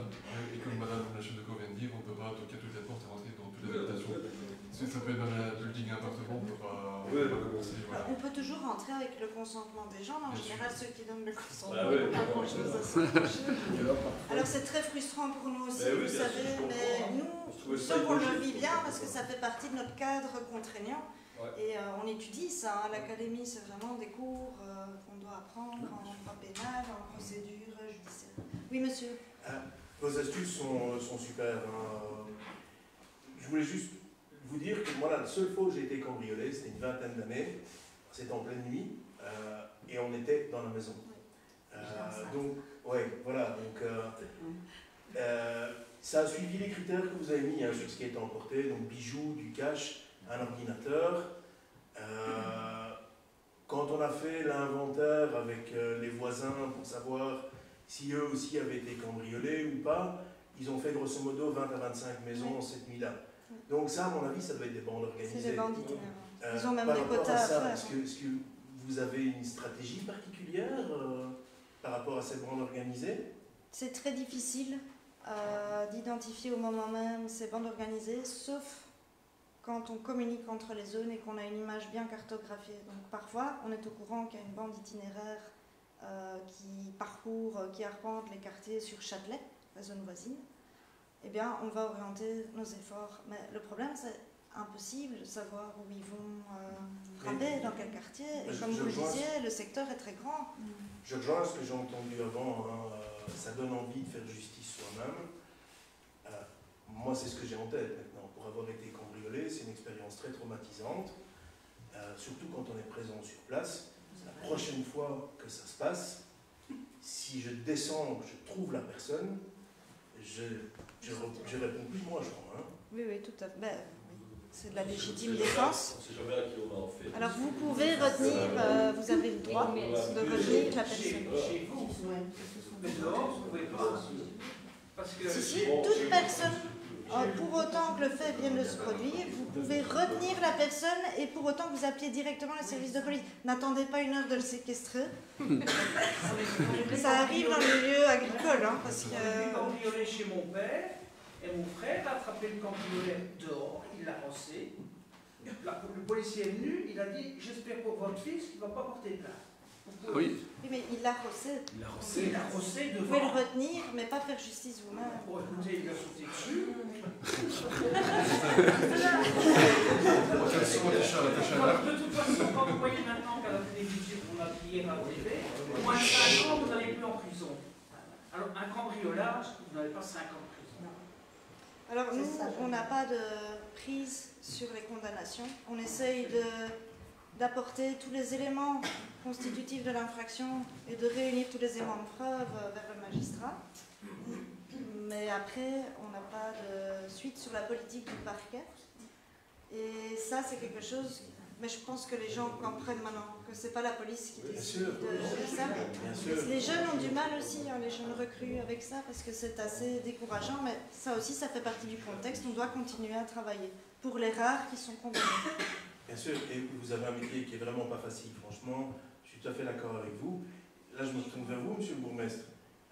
La justice, est-ce qu'il y a des gens qui sont en toute impunité? Mais... Maintenant, les moins de 5 ans n'iront plus. Mais oui, mais... Après, c'est pas moi qui fais la loi.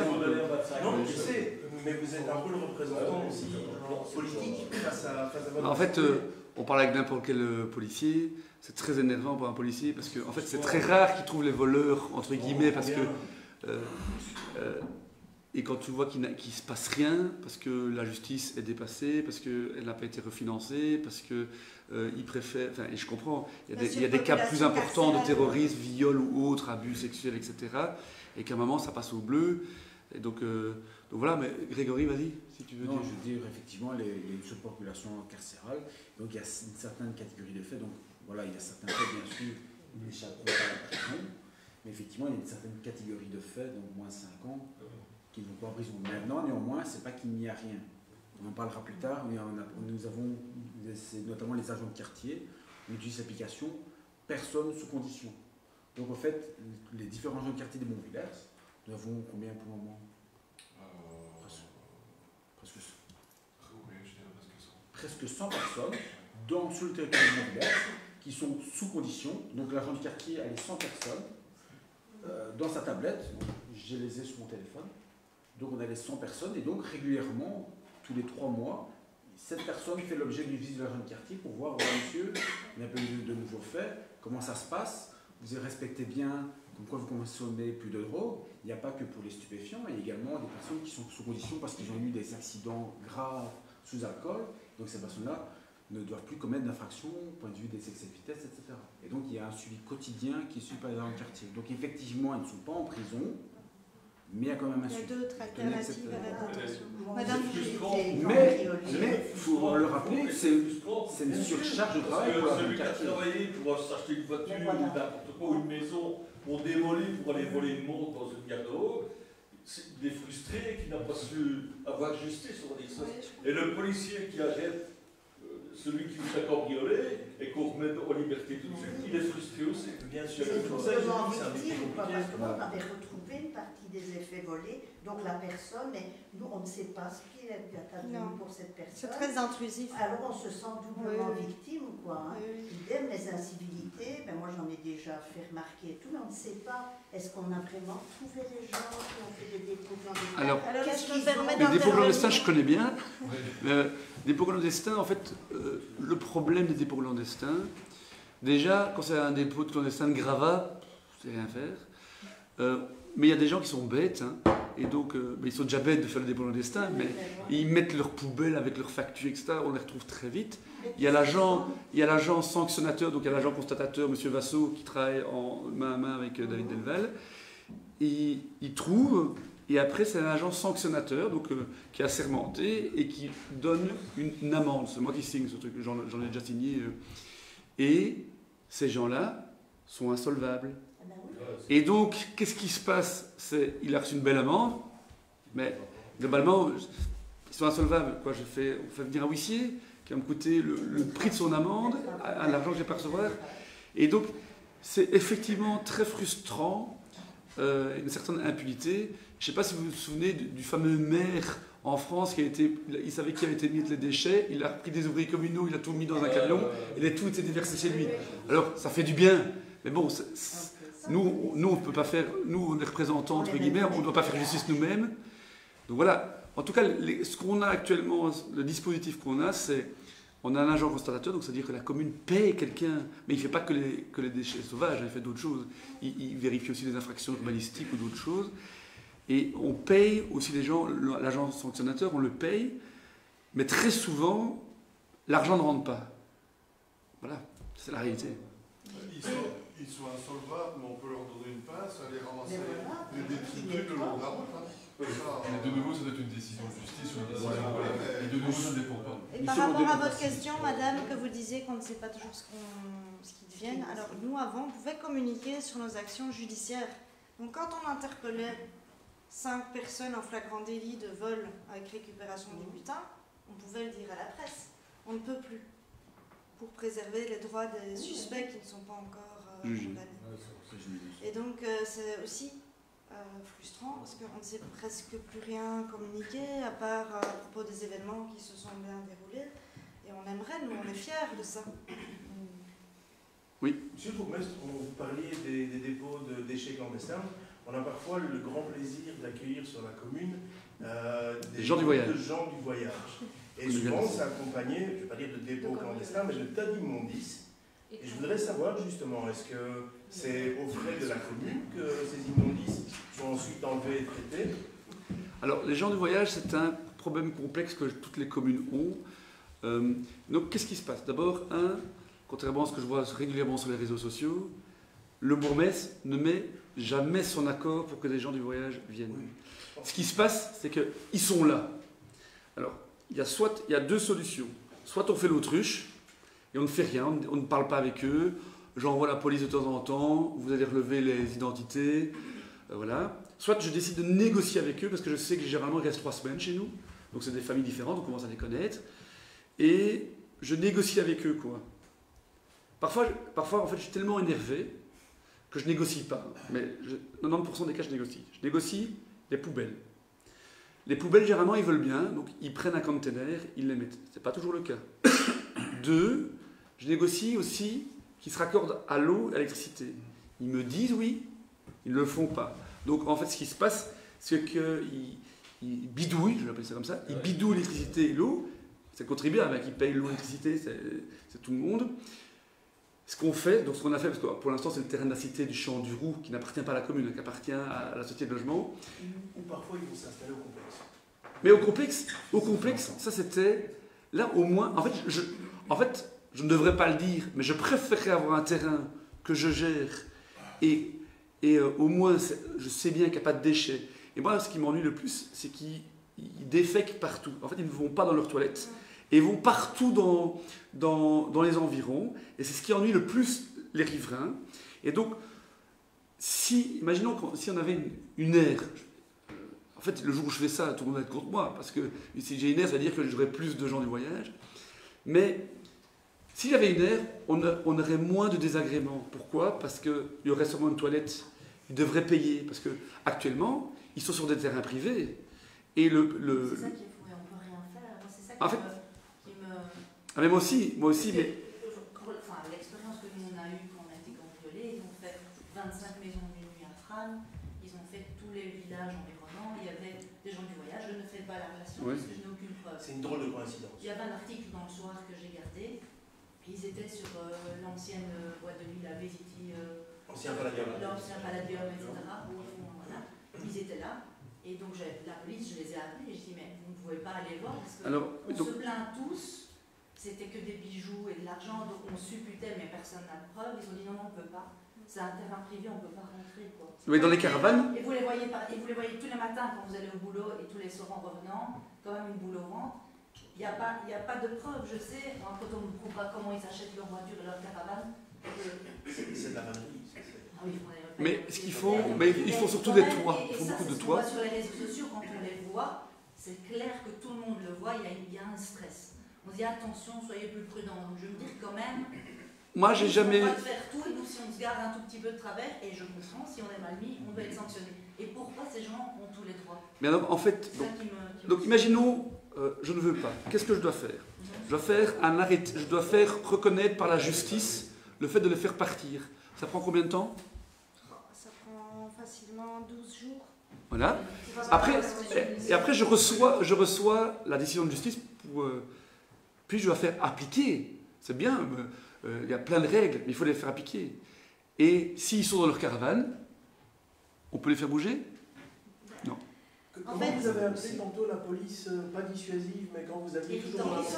Alors ça, on fait. Ça, ils font. On n'arrête pas, parce que quand le bourgmestre fait un arrêté directement en disant « mais ça, c'est pour les terrains publics », parce que quand c'est un terrain privé, il faut savoir qu'il y a certains, peut-être pas chez vous, hein, mais il y a certains propriétaires qui se font payer. Pour, ils ont des petits billets pour laisser s'installer... On a ça à Melesport, la personne qui... Et donc, en fonction du statut du terrain, privé ou public, les possibilités du bourgmestre, de l'autorité administrative ne sont pas les mêmes. Quand il y a possibilité de faire un arrêté d'expulsion, c'est vraiment ça, ben on passe, mais mettez-vous en tête que jamais on va les faire partir par la force publique. Donc la force publique, c'est quoi? C'est des pelotons, une arroseuse, et les faire partir de force. Il y a des tout petits enfants, il y a des bébés, et les caravanes, c'est considéré comme des habitations. Donc ce serait scandaleux. Et donc en fait, je négocie avec eux tout le temps. Et donc eux, ils disent, on a eu un accord de bourgmestre, non.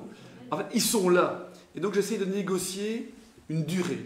Généralement, il reste 3 semaines. D'abord, ils arrivent le dimanche, parce que c'est un moment, moi je suis toujours joignable, donc généralement je vais le dimanche. J'ai dit, écoutez, on a déjà eu des gens de voyage il y a 2 semaines, il faut laisser respirer les riverains ici, ils en ont marre, parce que Champ du Roux, on a eu des groupes qui se sont relayés pendant 6 mois quasiment. Et donc, je négocie avec eux, 3 semaines, et généralement c'est 1 semaine de plus, voire, et après un moment, quand tu râles vraiment, tu reviens, et là ils disent, voilà, ils ont un peu trop tiré sur la corde, ils partent. Ouais. Quand tu as des familles, on commence à les connaître correctes, ils nettoient après, mais si ce n'est pas nettoyé, c'est bien sûr la commune qui paye. On a déjà dû ramasser des déchets sauvages, des crottes, et donc généralement moi j'ai leur numéro, donc je retéléphone et il y a déjà des gens qui sont revenus nettoyer après, mais en fait le problème c'est qu'on a peu de moyens de pression parce qu'ils savent bien ça, et pour eux il reste 3 semaines, 1 mois, c'est le temps d'avoir l'arrêté d'expulsion judiciaire, etc. Même s'ils savent que c'est pas possible, ou pour le faire appliquer, moi j'ai jamais vu une commune qui a réussi à faire appliquer, et donc on les ennuie, on passe. Et on verbalise sur la voie publique le stationnement. À la commune, non, en fait ça appartient à un autre acteur public qui s'appelle les Jardins de Wallonie, qui est la société de logement, et eux en fait, moi ce que j'aurais demandé, mais ils n'ont pas de budget, et ils disent voilà, en fait ils sont sur Pontassel et Senef, et donc ils voient ça très loin. Moi ce que je voulais c'est qu'ils mettent des haies tout le long mais ils disent qu'ils vont bientôt construire des futurs logements, etc. En fait la réalité c'est que ça ne bouge pas, et moi ça m'ennuie, et on a déjà envoyé plusieurs courriers, donc à chaque fois que j'ai des gens du voyage, je les préviens, parce que finalement c'est à eux à gérer, c'est pas à moi. Mais finalement, donc de toute façon c'est toujours le bourgmestre. Ça va faire que déplacer le problème.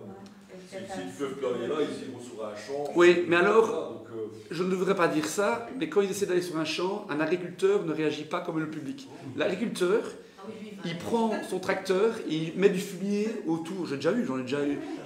Parce que là, j'ai même dû calmer l'agriculteur parce qu'il allait les frapper. Ça reste des humains, ça reste des gens normaux.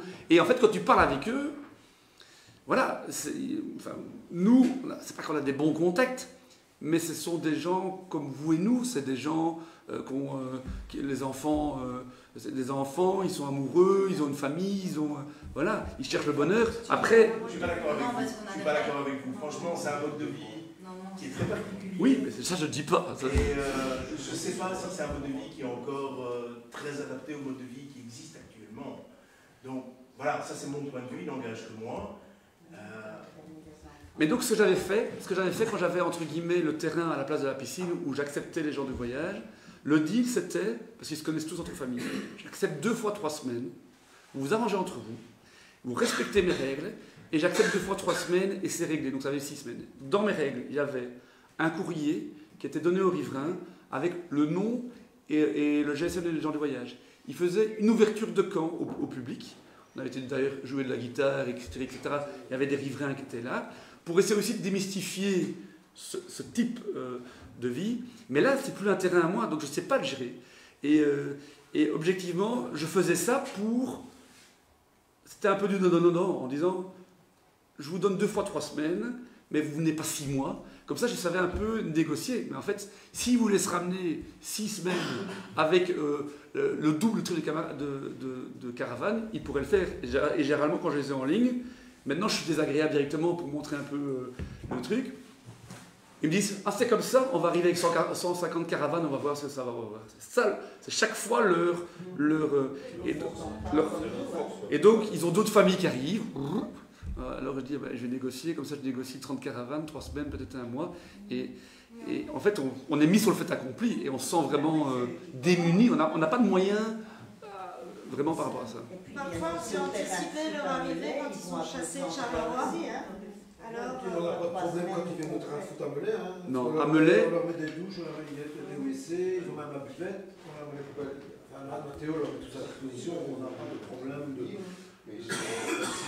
Et pardon, à Melay, il y a un groupe qui reste toujours 2 mois. Donc, oui, mais ce qui est dingue, c'est que M. disait à Melay, vous mettez des poubelles. Mais est-ce que quelqu'un nous met des poubelles à nous, citoyens, à disposition? Non, mais là, à Melay, ils payent tout. Ils payent tout. Je veux dire, nous, on paye nos taxes, etc. Donc c'est ça que je dis. Mais ils payent tout. À Melay, ils payent tout. Après, on n'aime pas ce genre de personnes. Ah oui, quand même. Ah oui, ils payent tout. Ah oui, j'espère bien. Parce que sinon, je veux dire, et généralement, et globalement, les déchets, j'ai eu 1 ou 2 groupes qu'on n'a pas respecté, mais globalement, c'est vraiment la chose sur laquelle on insiste. Mais il faut réinsister à chaque fois parce que, voilà, et j'ai déjà eu, on tuait des cochons, il y avait plein de trucs où c'était un peu compliqué. Et donc, moi, j'avais sur place, il y a même une fois où j'étais tout seul, et j'ai cru que j'allais me faire shotter. Et donc, finalement, j'ai appelé la police parce que je ne me sentais pas à mon aise. Donc, j'irai plus tout seul. Mais bon, voilà. Et ainsi, on va peut-être avancer. Je permets de démystifier. Sincèrement, il ne faut pas toujours croire que les colosses sont les gens du voyage. Tout à fait. Il y a les quelques années qui sont passées, ils sont sortis de prison. Moi, j'avais un duo, c'était 2 bons Villersois. Et ils étaient assez actifs dans les vols à l'habitation. On les a interpellés, ils étaient en prison, ils ont eu des conditions. Voilà. Et je peux vous garantir que c'était 2 Belges, 2 personnes d'ici. Non, c'est pas toujours le genre. Voilà. Mais en fait, la réalité, c'est qu'on n'en sait rien. On n'a pas les statistiques. On n'en sait rien. En fait, il n'y a pas de corrélation statistique entre l'installation de 5 ans et une augmentation des faits. Parce que, en fait, la réalité, c'est que, globalement, quand je cumule le nombre de semaines, on est à plusieurs mois, et ça correspond. Oui, on va continuer. Voilà, on vous parlait des événements, on est présent sur les événements de la zone, donc pas tous, mais en tout cas, les gros événements, on en compte 55 annuellement. Et notre présence est destinée à garantir un déroulement paisible et sécurisé, surtout pour l'accompagnement des fins de soirée qui sont plus alcoolisées. Alors, on ne fait pas ça que sur notre territoire, on est tenu aussi de prêter assistance aux autres zones de police. Et donc, on a fourni aussi 32 appuis pour d'autres zones de police extérieures, soit sur le Hainaut ou à Bruxelles. Et donc ça, c'est un élément important parce que j'ai souvent la remarque où les gens disent qu'on ne voit pas assez les policiers sur le terrain. Le fait de les faire venir dans les soirées entraîne des surcoûts, parce que des surcoûts en termes d'horaire, je veux dire, parce qu'ils sont là de minuit à 4h, 5h du matin, et donc fatalement, quand vous travaillez la nuit, vous avez... Et donc, on pourrait dire, ok, on ne met plus personne dans les soirées, et on met plus de policiers en journée, mais c'est pour l'instant pas ce qu'on a décidé, parce que là où c'est le plus problématique, les bagarres, etc., et nous, on veut aussi permettre, ça fait partie de nos ADN de villages communaux, ruraux, c'est de faire en sorte qu'ils puissent avoir ces événements. Parce que je ne sais pas si vous remarquez, mais on fait beaucoup moins la fête qu'on faisait avant, en fait. Les dancing, les endroits pour danser, etc. Il y a beaucoup moins qu'avant. Et il y a peu d'endroits, finalement, où les gens peuvent vraiment faire la fête dans nos quartiers. Et donc, on veut maintenir le fait de faire les ducats, mais donc tout ça a un coût. Et quand on met les policiers là-bas, ça a un surcoût. Donc du coup, ça va être moins sur le terrain pour peut-être d'autres choses que vous estimez de faire plus de patrouilles quand il y a à des moments, pas qu'en décembre, mais qu'ils soient tout le temps là. Mais il faut faire des choix. On a des contraintes statutaires, hein, donc on ne peut pas leur faire faire 6 nuits d'affilée. On doit tenir compte de contraintes statutaires, des temps de pause, et alors des coûts occasionnés par ces inconvénients horaires de nuit, dominicales. C'est plus cher évidemment au niveau salarial. C'est les communes qui vous payent?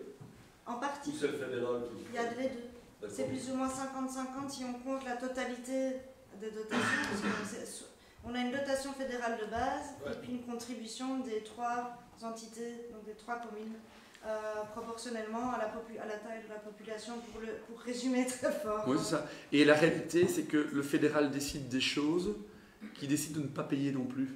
Et donc, on a pas mal de choses, en fait, c'est une sorte de nouveau. Et donc, en fait, le budget de la police avait été un peu staté, et maintenant, il va augmenter, parce qu'en fait, le fédéral ne paye pas, par exemple, il décide des heures de sport, je ne sais pas si c'était finalement des heures de sport pour des policiers, ou on a ça aussi pour les pompiers.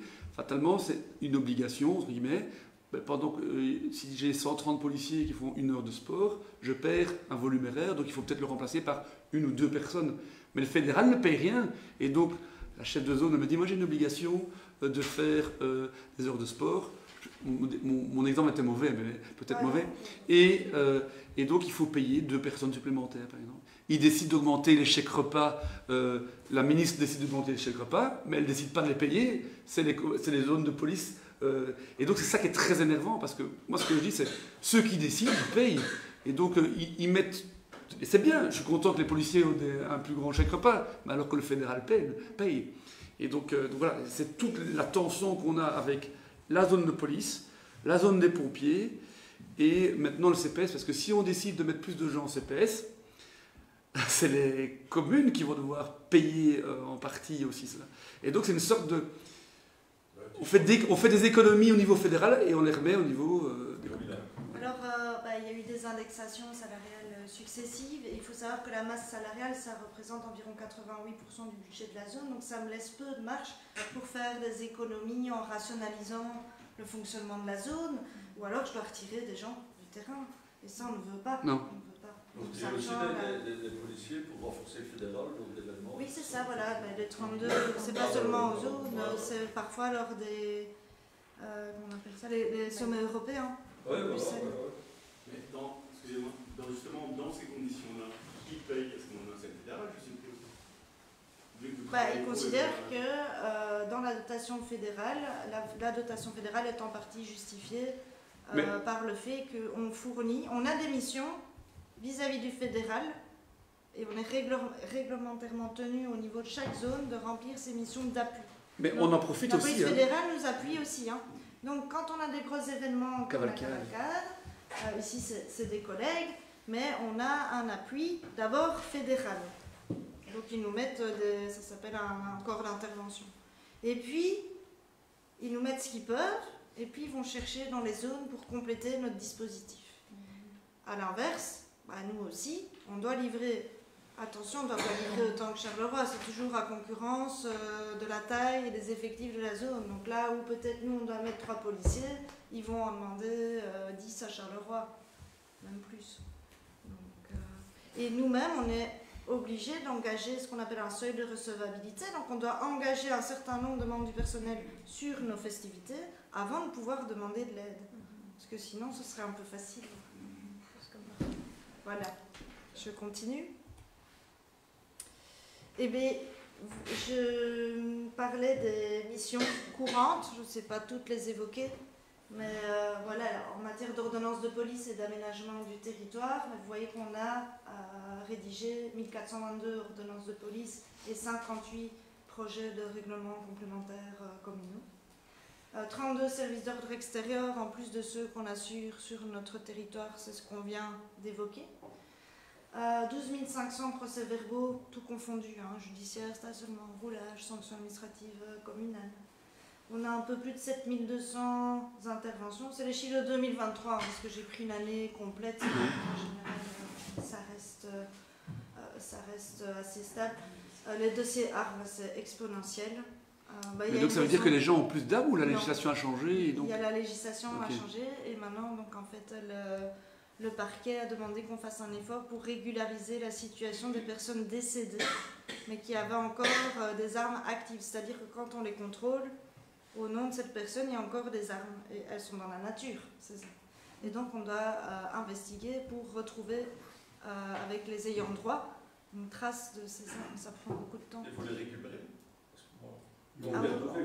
Et souvent ils font un abandon volontaire parce que c'est des années après, donc ou alors ils ne savent pas, mais on le met dans la banque de données. Au moins c'est plus fidèle à la réalité qu'elle est perdue. Il vaut mieux le savoir que la faire figurer au nom d'une personne décédée. Les vérifications de domicile, comme l'inspecteur principal d'Elval vous expliquait, donc tu avais plus, non 567 pour les Bonvillers, mais ça c'est cette année, oui, c'est 2024. La population a augmenté. Et alors 78 demandes de surveillance habitation pour la zone, et je pense qu'on tourne autour de 35 demandes. Oui, on a fait le calcul pour 2023, on est à plus ou moins 30 demandes de surveillance habitation dans le cas de vacances en sécurité, on appelle ça. Donc n'hésitez pas à venir vers nous si... Petite question. On veut vous contacter. Oui. Qu'est-ce qu'on fait? Très simple. Soit vous vous présentez à l'accueil, on vous recevra, soit vous nous passez un petit coup de fil. Quel numéro? Le 85 82 40. On a un site internet où tous les numéros sont... Et il y a un site sur le site internet de la zone de police. Vous pouvez directement voir les numéros de téléphone des différents commissariats ou, dans le cas d'un dépôt de plainte, directement avoir accès à une plateforme qui vous permettra de prendre un rendez-vous. C'est ce qui a été mis en place aussi dans la zone. Il y a des heures spécifiques? Alors, c'est les heures de bureau, je suppose. C'est les heures de bureau, mais on travaille donc sur rendez-vous pour les plaintes. On va dire 4 matinées et une après-midi, histoire que les gens qui travaillent puissent aussi avoir accès. Mais si vous voulez nous contacter, on est contactable entre 8h et 16h. C'est le week-end, je suppose. Nous travaillons le week-end dans un bureau fermé. Donc vous êtes susceptible de venir chez nous pour un domicile, pour une enquête, mais les bureaux sont fermés le week-end. Si c'est urgent, évidemment, vous faites le 100. Et le poste de Fleury, c'est tout le temps ouvert? Oui. Et alors, donc, nous avons notre site internet, c'est 3 fois, si vous avez un téléphone, www.police.be/5337. Vous avez accès à notre site internet. Je vous comptais l'expliquer peut-être après, ou j'en parle après. Oui, vas-y. Et en fait, sur notre site internet, donc c'est un site qui s'est bien développé surtout cette dernière année. Donc il y a possibilité de prendre un rendez-vous. Il y a possibilité de faire une déclaration en ligne, donc une déclaration quelconque. Vous pouvez faire via, vous n'avez pas le temps d'aller au bureau de police puisque vous travaillez, c'est bientôt les congés, le Black Friday, vous faites la déclaration en ligne et ça arrive sur Internet, sur notre système informatique et on encode la surveillance habitation. Et également ce qu'on appelle le formulaire de contact. Si quelqu'un a un téléphone, il peut l'essayer. Hein. Je l'invite à sortir son téléphone. Le formulaire de contact, là ça envoie, donc c'est traité dans les 48 heures.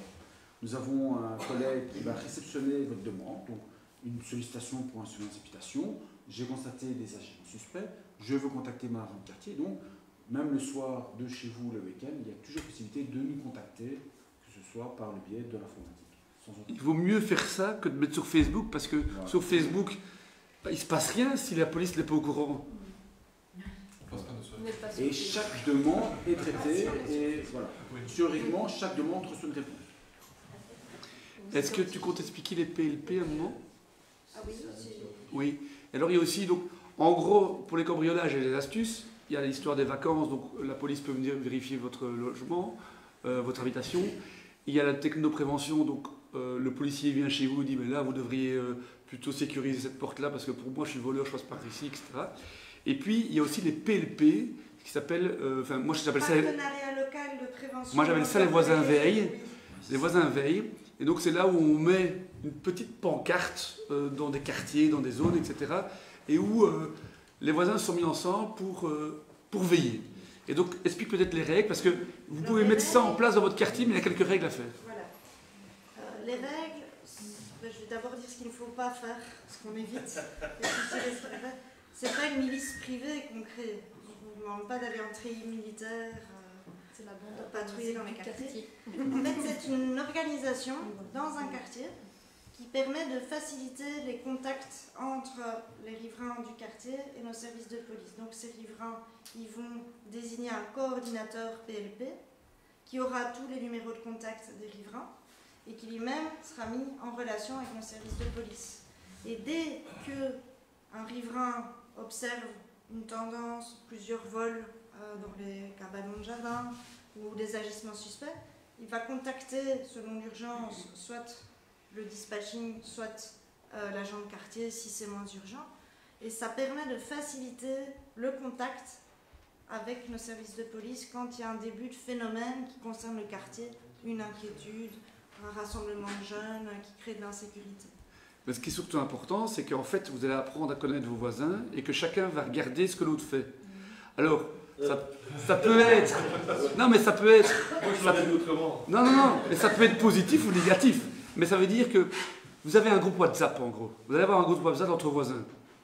Il y a un coordinateur et puis il dit « Oh, je pars 2 semaines en vacances, je vous préviens. » Et alors, le voisin qui est tout le temps dans son habitation, c'est bizarre, il m'a dit qu'il était en vacances et je vous vois des... Et donc c'est ça en fait l'idée, les voisins veillent. Et il y a, en fait, le but c'est pas une milice privée, comme on l'a dit, et le coordinateur, il est pris au sérieux. C'est ça aussi important, parce que c'est pas que les autres ne sont pas pris au sérieux, mais il y a... Voilà, on essaye d'organiser, si vous décidez de faire ça, il y a aussi la possibilité de mettre des panneaux. Ah ben, donc il y a toute une démarche officielle à faire auprès du bourgmestre, donc ça commence, mais ça c'est pour les aspects pratiques, mais par une réunion où les personnes volontaires... Oui, monsieur? Non, je voulais dire, j'en ai fait les frais, je fais la photo, et j'étais allé dans la prairie en face de chez moi, donc je me promenais dans le fond de la prairie, et tout à coup j'ai vu 2 hommes arriver vers moi, donc j'ai eu un peu de frayeur d'abord. Et puis c'est 2 policiers avec quelqu'un qui avait dit tiens, il y a un vendeur qui est là. Et je me suis dit ah, c'est bien. Ça marche, ça fonctionne. En fait, il n'y a rien de tel que... En fait, on a des yeux partout. Et en fait, s'il y a une sorte de solidarité des yeux entre eux sans faire du voyeurisme, je pense que c'est ça qu'il faut... Enfin, c'est une des solutions. On a essayé de le mettre en place il y a 5 ans. Il n'y a aucun quartier qui l'a fait. Moi, j'ai pas de souci. Il y a aussi le fait d'avoir la pancarte. Le voleur, il sait... Ah merde, ici c'est une pancarte, ils connaissent. Il y a des gens qui regardent partout ici, donc je vais peut-être pas voler. On ne peut pas mettre la pancarte sans... Il faudrait créer des fausses pancartes, mais ça on ne peut pas, sans avoir une reconnaissance officielle. Ah oui, mais donc il faut respecter les règles. Et la règle, c'est une réunion du... Donc, vous manifestez pour dire nous avons un quartier où il y a une liste de volontaires et un coordinateur, mais ça, vous passez par l'agent de quartier, on se renseignera parce que c'est un peu loin, j'en ai fait développer plusieurs sur Nivelles et Genappe. Et alors à ce moment-là, il y a un processus assez rapide à faire avec monsieur le bourgmestre. Donc il y a une charte à signer et une liste qui identifie tous les partenaires du réseau PLP et qui ont élu aussi un coordinateur PLP. Donc ça, il est élu par cette paire. En fait, c'est un peu de formalisme, justement, pour ne pas faire milice privée. Donc, voilà. Ce que je vous conseille, si dans votre quartier vous êtes intéressé, c'est de peut-être prendre un rendez-vous avec la police de proximité et on ira... Et une fois que c'est validé, vous avez une pancarte à l'entrée et à la sortie, et en fait, on voit que il est marqué les voisins veille, PLP. Les voisins veille, je pense. Et donc voilà, nous, il y a pour l'instant un voisin veille à la rue Pont-à-Mignelou, à Waillot, en fait. C'est Waillot, mais c'est côté Melay. Et donc voilà, je ne sais pas s'ils ont eu des cambriolages ou pas, mais voilà, ça donne un sentiment supplémentaire de sécurité et voilà, les yeux qui vont... et ça prend aussi que les voisins se connaissent. Et donc ils peuvent prévenir aussi quand ils partent ou... Ça se fait déjà. Oui, quand tu es en contact avec tes voisins, ça se fait. Oui, la configuration, mais pour nous, on ne pourrait pas vraiment le faire. Ah oui. Ça facilite les contacts avec un quartier organisé. Mais il ne faut pas faire des rondes à 10h du matin, 10h du soir et c'est pas ça le but. Avec des vous allez aller avec la photo. Donc, si jamais certaines habitations dans un secteur donné sont habituées, il n'y a pas d'exigence de taille, manifestez-vous auprès de nos services et on vous aiguillera pour vous guider dans les démarches à faire avec l'autorité communale. Et choisissez bien votre coordinateur, ça doit être quelqu'un de disponible. Qui sera le récepteur de confiance, parce qu'il aura vos numéros et il sera le. Et donc ça veut dire qu'il va avoir une relation privilégiée avec David, en fait, ou le policier de quartier, c'est ça? Un célibataire ou un. Célibataire. Ça, faites ce que vous voulez. Mais... C'est pas la même chose. Voilà. Je ne sais pas s'il y avait d'autres choses. Mais oui, on voulait évoquer les actions qu'on mène à côté des missions réglementaires. Donc, beaucoup d'opérations de sécurisation préventive et réactive. On parlait des opérations vigilance lors des fêtes de fin d'année, des campagnes de l'Agence wallonne de la sécurité routière, on les suit. Donc, le speed marathon, marathon de la vitesse, on adhère à toutes ces opérations. Un jour sans, c'est justement des grosses opérations de visibilité, où on sort un maximum d'équipes pour essayer que pendant une journée, il n'y ait pas un fait de cambriolage sur chaque zone. Et alors, les abords, comme M. Delval le disait, aux abords des écoles. On donne beaucoup d'heures de cours de sensibilisation à la sécurité routière dans les écoles primaires, donc dans 35 écoles primaires, toutes les 6e primaires. Et donc, ils reçoivent environ 4 demi-jours de formation. Et à l'issue d'un petit examen, ils participent à une grande finale pour savoir qui est le meilleur élève. Et cette finale a lieu lors du challenge de la sécurité routière. C'est un événement qu'on organise et qui s'apparente à de grosses portes ouvertes, mais plutôt axé sur le thème de la sécurité routière. C'est assez rare. Je connais beaucoup de zones de police et j'ai beaucoup travaillé sur Bruxelles, d'avoir des zones qui organisent chaque année un événement de cette ampleur. L'idée derrière, c'est de respecter la première, c'est d'éduquer les enfants. D'abord, ils vont dire à leurs parents, mais surtout en faisant accès avec toutes les 5e et 6e, 5e ou 6e, je ne sais plus, tous les 6e primaires, à force d'années de le faire chaque année, l'idée c'est de créer des citoyens un peu plus réfléchis que parfois les adultes. Tout à fait, il y a un autre projet, mais ça on en fait 2 par an, où c'est donné dans notre cellule mobilité, et là c'est une classe avec une institutrice motivée qui est choisie pour mener une réflexion sur l'aménagement des abords de leur école. Et donc il y a vraiment une réflexion avec les personnes compétentes à la ville, avec les enfants, et ils font vraiment tout le processus comme on le ferait, d'études, d'analyse, jusqu'à la concrétisation. On a fait ça sur Melay et on a fait ça sur Fran. Maintenant, on doit mettre en place le projet des enfants et de la police. C'est très intéressant. On a d'ailleurs remis une candidature pour avoir un prix de la police du Québec par rapport à ce projet. Donc on verra, j'espère, parce que c'est quand même inédit.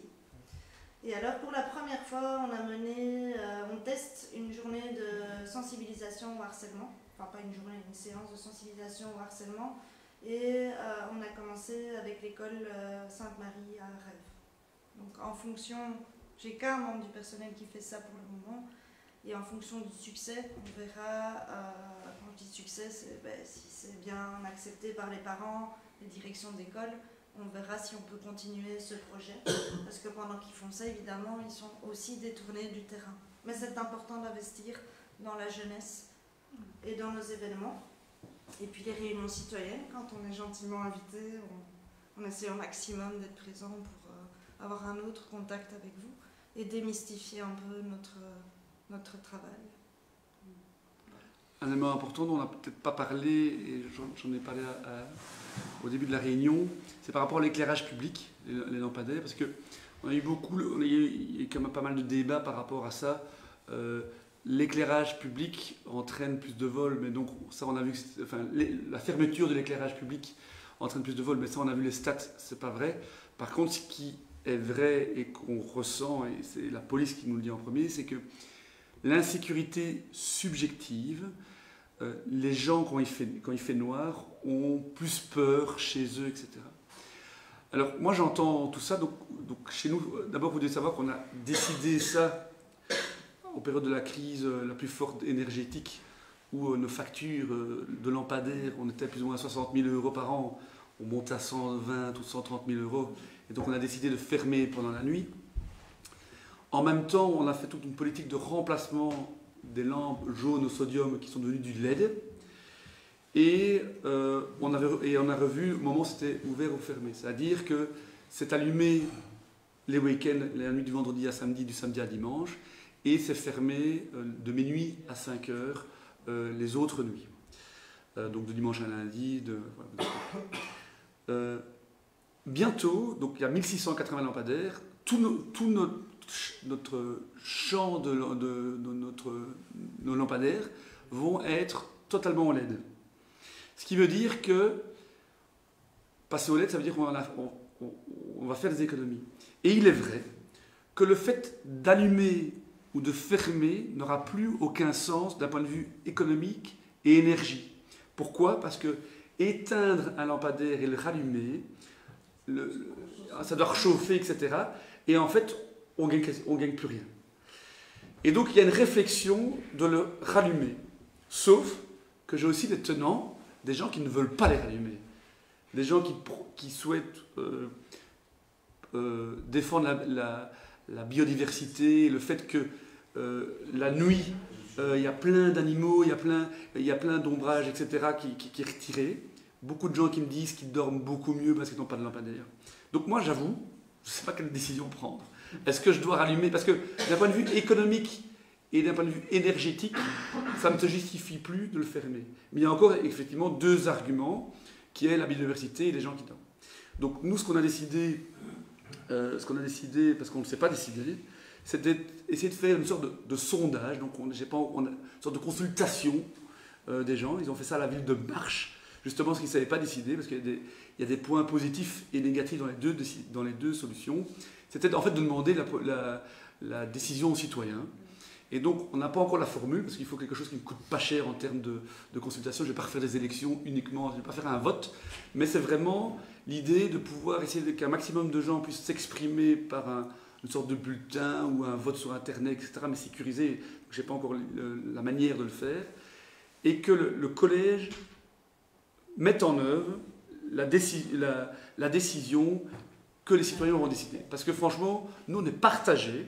Alors moi, si j'écoutais seulement la police, il faudrait rallumer pour l'insécurité subjective. Mais vous avez vu les statistiques, et on n'a pas mis 2021, 2020, 2019, mais il y avait beaucoup plus de vols. Parce que l'éclairage, ça facilite aussi le travail. Oui. Et donc il y a aussi des arguments, mais objectivement, moi j'ai reçu quand même beaucoup de gens dans mon bureau, des gens qui me disent je me sentais mieux quand il y avait l'éclairage, etc. Il y a peut-être des gens aussi qui vont me dire si on fait ce serait marrant de faire un petit sondage. Qui est pour rallumer l'éclairage public ici? Vous levez la main. Il n'y a pas de mauvaise... voilà. Qui est contre? Voilà, c'est moitié-moitié. Et donc, en fait, je suis... Mais oui, mais donc... Et donc, je ne sais pas... En fait, je ne sais pas quoi faire. Parce qu'en fait, ça ne se justifie plus d'un point de vue écologique... Enfin, d'un point de vue lampe, enfin, économie d'énergie, et d'un point de vue... Juste pour votre information, à Villevorde, je crois qu'il y a à peu près 5 ans, il y a une rue qui a été aménagée, c'est un projet pilote, hein, oui, avec des lampadaires intelligents. Oui. Et donc, ils se déclenchent uniquement, ils s'allument uniquement quand il y a le passage. Donc ça leur demande de payer 112 € par lampadaire. Et donc je trouve que payer 112 € fois les 1670 lampadaires, alors vous pourriez me dire, ah oui, vous faites qu'une seule rue, etc. Mais, alors là je vais avoir les gens, hein, mais pourquoi ma rue? Et pourquoi sa rue est fermée? Et donc on est reparti dans un truc. S'il vous plaît? 1 sur 2 ou 1 sur 3? Non, parce qu'il faut... Donc ça, Aurès a bien expliqué qu'il faut le faire sur des tronçons, et on ne peut pas le faire... c'est trop... Alors ça va coûter à mon avis encore plus cher. Par contre, ce qu'on peut avoir, c'est si on rallume, j'ai décidé de retirer certains lampadaires qui ne sont plus nécessaires. Mais si vous voyez maintenant les lampadaires comme ils les illuminent, avant quand c'était au sodium, il y avait un halo autour. Maintenant, c'est vraiment... Ça n'allume que ce que ça doit allumer, donc le sol. Donc voilà, donc on est... Je vous ai dit, j'ai fait le sondage, c'est plus ou moins moite-moite. Et dans notre collège, c'est comme ça. Dans les gens que... Et donc on a décidé de poser la question à la population et on appliquera ce qu'ils ont décidé. On n'avait pas parlé de faire ça sur l'autoroute, des autoroutes aussi, l'éclairage intelligent. Ils l'ont fait à certaines entrées d'autoroute, uniquement entrées d'autoroute. J'ai entendu parler de ça, mais je ne savais pas si c'était... Dans le Hainaut, c'est pas encore en projet. Et donc, et alors il y a un élément important, rallumer l'éclairage coûtera à la commune 8 000 € de coût de rallumage. Donc, voilà. Et alors, ce qu'on essaie aussi de négocier avec Auray, c'est de rallumer pendant les Ducasse, parce que là, il y a des gens. LBV Fest aussi. Parce que revenir du LBV Fest quand tout était éteint. Oui, je me souviens. Juste à la Henri Loriot. Mais donc ça, il faut vraiment... Mais donc chaque fois qu'on rallume, la commune ne paye pas 8 000 €, mais on paye un montant, je paye un technicien pour rallumer, etc. Y compris pour les feux d'artifice. Il y a... Je ne sais plus ce que je disais du coup. Et on rallume aussi pendant les périodes de Noël. Donc les 2 dernières semaines, parce que là, il y a beaucoup de gens sur les routes, tu vas voir ta famille, etc. Donc il y a des gens même après minuit, etc. Donc voilà, moi j'arrive pas à décider. Pontacelle et Fleurus ont décidé de rallumer. Mais il y avait une influence de Gosselies, par exemple. Ces quelques grosses villes avaient décidé de rallumer l'éclairage public. Et donc, de nouveau, sur les réseaux sociaux, ça a créé un débat en disant pourquoi dans la ville voisine, pas chez nous. Et c'est tombé pour Pontacelle en même temps qu'une vague qui a duré une nuit, mais on ne sait pas quand, hein, 1 heure sur une nuit, de délinquants qui ont brisé toutes les vitres de plusieurs véhicules qui étaient stationnés, sans rien voler, juste de la délinquance, de la dégradation. Mais la presse a fait le lien. On a même été interviewé sur RTL. Et donc moi j'expliquais, j'avais exactement le même discours. Il n'y a même pas d'études qui pourraient objectiver le lien entre une augmentation ou une baisse de la criminalité. Il y a à boire et à manger dans les deux, en lien avec l'éclairage public. C'est toujours facile de tenter une décision. Non, mais c'est pour ça que on a mis dans notre programme qu'on voulait plus consulter la population. On va commencer par ce sujet-là, voir un peu comment les... Et nous, ce qu'on s'engage, c'est à respecter la décision. Donc, soit, voilà, il y aura 2 solutions, soit on rallume, soit on éteint. Et donc voilà, avec quelque chose, des arguments pour et contre pour chaque solution. Et puis, voilà. À Marche, ils ont 1500, 1600 personnes qui ont participé. Donc, c'est déjà une bonne... Ça représente déjà pas mal. Et voilà, on appliquera ce que la population veut. Excusez-moi, je n'ai pas compris la raison pour laquelle en alternance ça ne peut pas fonctionner si on est sur 1 sur 2, 1 sur 3. C'est une question, en fait, c'est une question technique de je suis incapable de répondre à ça. C'est des tronçons, en fait. Parce qu'avec tout ce qui est développement technologique, maintenant, des sensors, en théorie, voilà. Ouais, et alors, il y a le coût, parce que mettre de l'intelligent, en fait, on aurait peut-être dû le faire quand on a changé LED, de mettre l'intelligence, ça aurait coûté un petit peu moins cher le lampadaire, parce que ça veut dire, mais là, on a tout changé. Pour regarder et tout ça, tu fais pas ça comme ça. Non, c'est compliqué. Oui. Je me souviens qu'il y a une réflexion, une étude sur le fait que quand ça s'allume au fur et à mesure, la partie qui n'est pas allumée, qui est dans le noir, fait parfois encore plus peur que... Ouais, je te dis, il y a à boire et à manger. Voilà, quand la rue n'est pas éclairée, on s'habitue au noir. Quand la rue est éclairée, on s'habitue à la lumière. Mais quand il y a la frontière entre la lumière et l'obscurité, c'est un élément important aussi, plus complexe. Au début, on nous attaquait beaucoup en disant il va y avoir plus d'accidents de la route, etc. Et ça non plus, c'est pas prouvé dans les statistiques. On avait plus d'accidents avant. Et donc, il n'y a pas vraiment de lien direct avec l'éclairage et accidents et cambriolage. Que du contraire, quand il s'allumait, certaines personnes, la vitesse, et ils appuient sur le champignon, que quand il fait noir, ils font un peu plus attention et ils diminuent leur vitesse. Et à boire à manger, On va peut-être parler des développements, c'était notre dernier point. Okay, voilà. Donc voilà, la zone tend, comme je vous le disais, à suivre l'évolution de la société. Et donc au niveau communication, on doit évoluer aussi. Parce que la proximité avec les citoyens, ça passe aussi par les modes de communication qu'on entretient avec vous. Oui, effectivement, donc cette dernière année, donc, notre zone de police a développé différents projets afin d'améliorer notre accessibilité vis-à-vis de la population, notamment en développant une page Facebook. Donc, je ne sais pas si vous avez Facebook, vous utilisez cette... Abonnez-vous, parce qu'on n'a pas assez d'abonnés. N'hésitez pas à vous abonner sur notre page Facebook. Alors, effectivement, vous ne pourrez peut-être pas y laisser des commentaires, mais vous pourrez avoir accès à certaines informations sur les campagnes de sécurisation, mais également nos campagnes BOP, campagne alcool, marathon de la vitesse qui s'est passé ici. Vous dites les lieux, vous faites les... Oui, bien sûr, toute transparence. Bien sûr, de temps en temps, bien sûr, on se fait de manière un peu plus discrète pour toujours montrer qu'on est toujours là, et essayer aussi de surprendre la personne qui peut être mal intentionnée. Alors, oui. Les commentaires, on a bloqué. Oui, voilà, donc bien sûr, on a évité pour des questions de débat ou d'incitation à la haine ou à la violence, nous n'avons pas permis les commentaires pour que tout se passe dans le bon sens et la bonne humeur et que ce soit assez objectif et pouvoir être dans un climat positif entre citoyens. C'est une excellente idée. Sauf pour les animaux trouvés, là il faut commenter parce que c'est le but de... là on active la possibilité de mettre des commentaires. Ouais, effectivement, on n'a pas développé cela, mais nous sommes aussi fortement sollicités pour tout ce qui est animaux, pas forcément abandonnés, mais un chien qui s'est échappé, ben, nos services sont régulièrement appelés où on maintient l'animal, où on essaie de rechercher le propriétaire. Bien entendu, le bien-être animal aussi, on pense peut-être mis sur le côté, mais également pris au sérieux par notre zone. Donc on travaille avec la commune et donc on a un lecteur de puces aussi pour les chats ou les chiens et donc on l'utilise assez régulièrement. Voilà, donc si tout le monde joue le jeu, maintenant tous les animaux sont pucés, les personnes ont un permis pour détenir l'animal et donc sincèrement ça permet de faciliter le travail de chacun.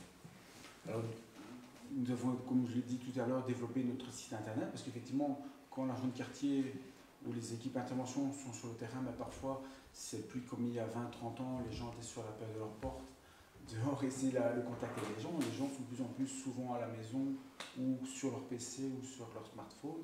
Donc on essaie aussi d'être accessible sur le côté digital, sur le site internet. Donc comme je l'ai expliqué, il y a possibilité de prendre des rendez-vous. Donc prochainement en 2025, pour le moment, il y a uniquement possibilité de prendre un rendez-vous pour un dépôt de plainte, mais prochainement vous pourrez éventuellement obtenir un rendez-vous, pas le lendemain, mais courant de la semaine avec votre agent de proximité. Nous avons également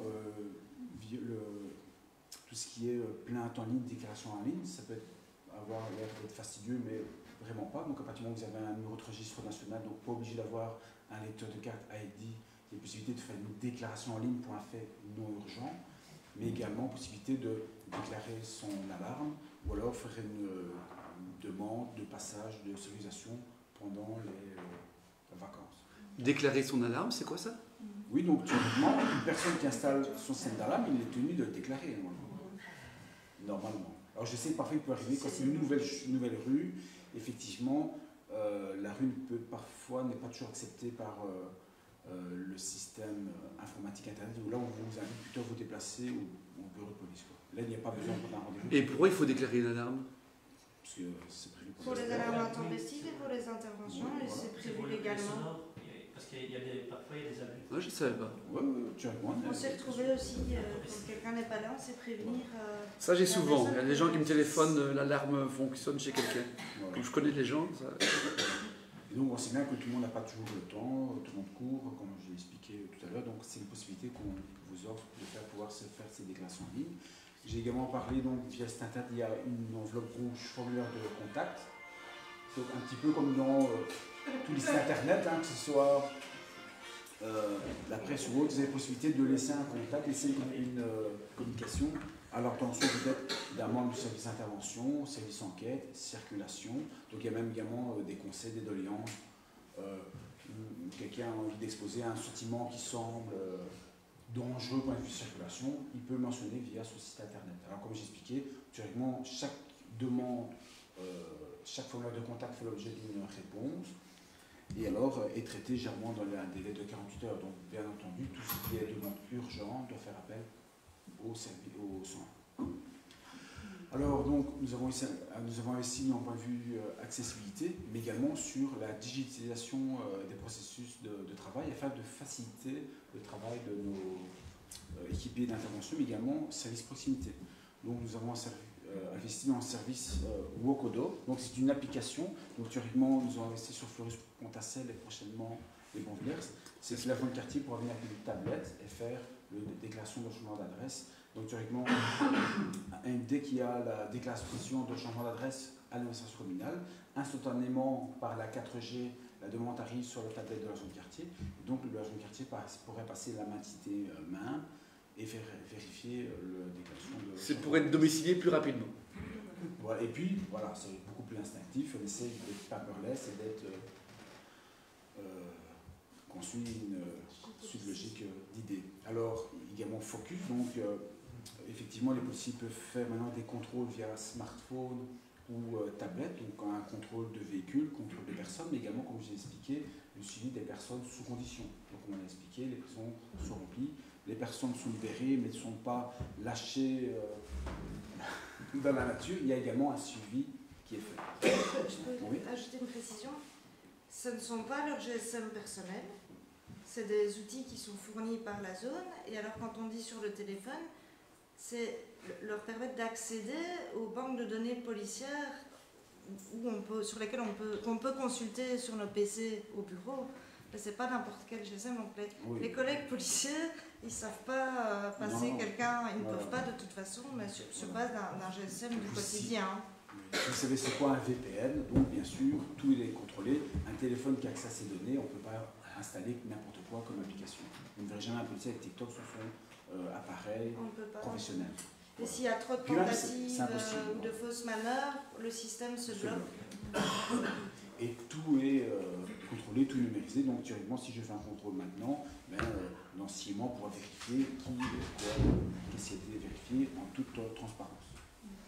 Alors bien entendu, afin de répondre au maximum aux différentes demandes, d'être présent sur le terrain, aux différentes festivités, on a réorganisé l'accueil, qu'il soit physique, téléphonique ou virtuel, donc virtuel via le site internet. L'accueil physique, on s'est rendu compte qu'on a préféré travailler sur un système de rendez-vous afin de vraiment répondre et pouvoir être à 100% à l'écoute du citoyen qui se présente, parce qu'effectivement il pouvait arriver un jour ou deux où il n'y avait personne qui se présentait au poste de police, mais après effectivement un lundi matin nous avions 4 ou 5 personnes qui se présentaient. Donc afin de pouvoir répondre un maximum à votre demande, on travaille sur rendez-vous. Bien entendu, l'accueil physique est toujours possible et on répond un maximum aux interventions urgentes. Nous avons également réorganisé l'accueil téléphonique afin de toujours garantir qu'il n'y ait pas un appel qui soit laissé sur compte. Donc, comme j'ai expliqué, c'est le 051 85 82 40. Vous tombez sur un répondeur téléphonique qui vous rappelle qu'il y a possibilité de faire une déclaration sur le site internet, que la conversation peut être enregistrée. Alors vous avez la possibilité d'appuyer sur le 1 qui correspond à l'agent de quartier, le 2 le service armes circulation, le service 3 c'est directement toute autre demande pour pouvoir garantir avoir un policier ou du téléphone assez rapidement. Il faut compter 30 secondes de temps pour le répondeur téléphonique. Ensuite, donc notre zone de police et on peut dire fer de lance pour la participation au centre de prise en charge des victimes de violences sexuelles. Donc sur le Hainaut, il n'y en a qu'un seul qui est présent, c'est à l'hôpital Marie Curie. Donc notre zone de police a investi sur le matériel, mais également sur la formation d'inspecteurs spécialisés. Alors c'est quoi le centre de prévention des victimes de violences sexuelles? Donc c'était investi par le SPF Santé publique, mais également par le Centre d'égalité des chances, et afin d'améliorer la prise en charge d'une victime de violences sexuelles. Donc en phase aiguë, généralement ça se passe entre 1 à 7 jours, voire maintenant prochainement augmenté à jusqu'à 30 jours. C'est que la victime sera prise en charge non pas au bureau de police, mais à l'hôpital, où elle pourra bénéficier des soins médicaux, mais également une aide psychologique. Alors les policiers seront présents à l'hôpital pour pouvoir travailler efficacement pour la prise en charge de la victime et ensuite aller vers effectivement l'issue d'enquête qui sont utiles, ainsi que le recueil des preuves et éléments judiciaires. Alors, bon, nous avons parlé des violences sexuelles, mais effectivement un autre phénomène, c'est les violences conjugales. Alors, notre zone de police fait partie, entre guillemets, notamment avec le centre des femmes battues qui est sur l'enfer secondaire. Et assez précurseur et fer de lance en tout ce qui est implication et lancement on appelle ça le bouton anti-harcèlement. Donc c'est alarme, stalking, alerte. Donc effectivement une personne victime d'harcèlement, donc on pourrait bien sûr passer à un couple qui se soit séparé. Nous avons un harceleur qui continue à harceler sa victime avec décision en coopération avec le parquet, nous donnons un bouton entièrement à cette victime-là, qui aurait un bouton qu'elle pourrait mettre à sa disposition, et quand elle se sent menacée par son harceleur, elle appuie sur le bouton et nous avons un appel prioritaire où l'équipe d'intervention se rend directement sur donc, le bouton est en contact avec le GSM, avec la 4G et la géolocalisation, et l'équipe d'intervention arrive directement pour aider la victime. C'est très rare. C'est vraiment que dans les dossiers où le magistrat estime que la personne qui a vraiment un danger vital pour la personne menacée.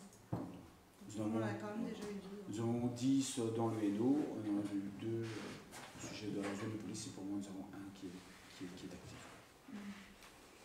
Je ne sais pas si quelqu'un veut réagir sur un de ces points. Par rapport au système de rendez-vous, quand vous vous présentez à l'accueil, même si ce n'est pas urgent, donc les consignes qui sont données, c'est d'essayer autant que possible de dégager, si c'est possible, un créneau pour vous recevoir, et si ce n'est pas possible, au minimum, de prendre le rendez-vous avec vous sur le système pour que vous ayez au moins une prise en charge et vous fixez le rendez-vous pour ne pas vous dire allez à la maison, ouvrez ce site et prenez rendez-vous.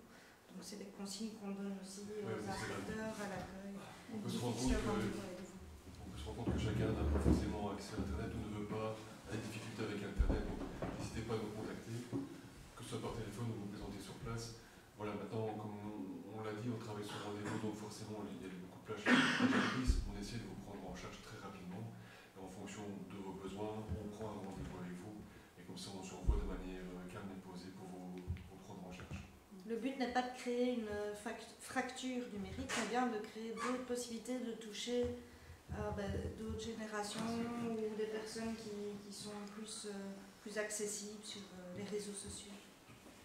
On va avoir la visite d'un conseiller en prévention sur domicile, c'est avec vous qu'on doit prendre. Vous pouvez me contacter donc au poste de police, et alors j'en parlerai avec l'inspecteur Wilden qui se présentera chez vous, en fonction des disponibilités bien sûr, mais de manière assez rapide.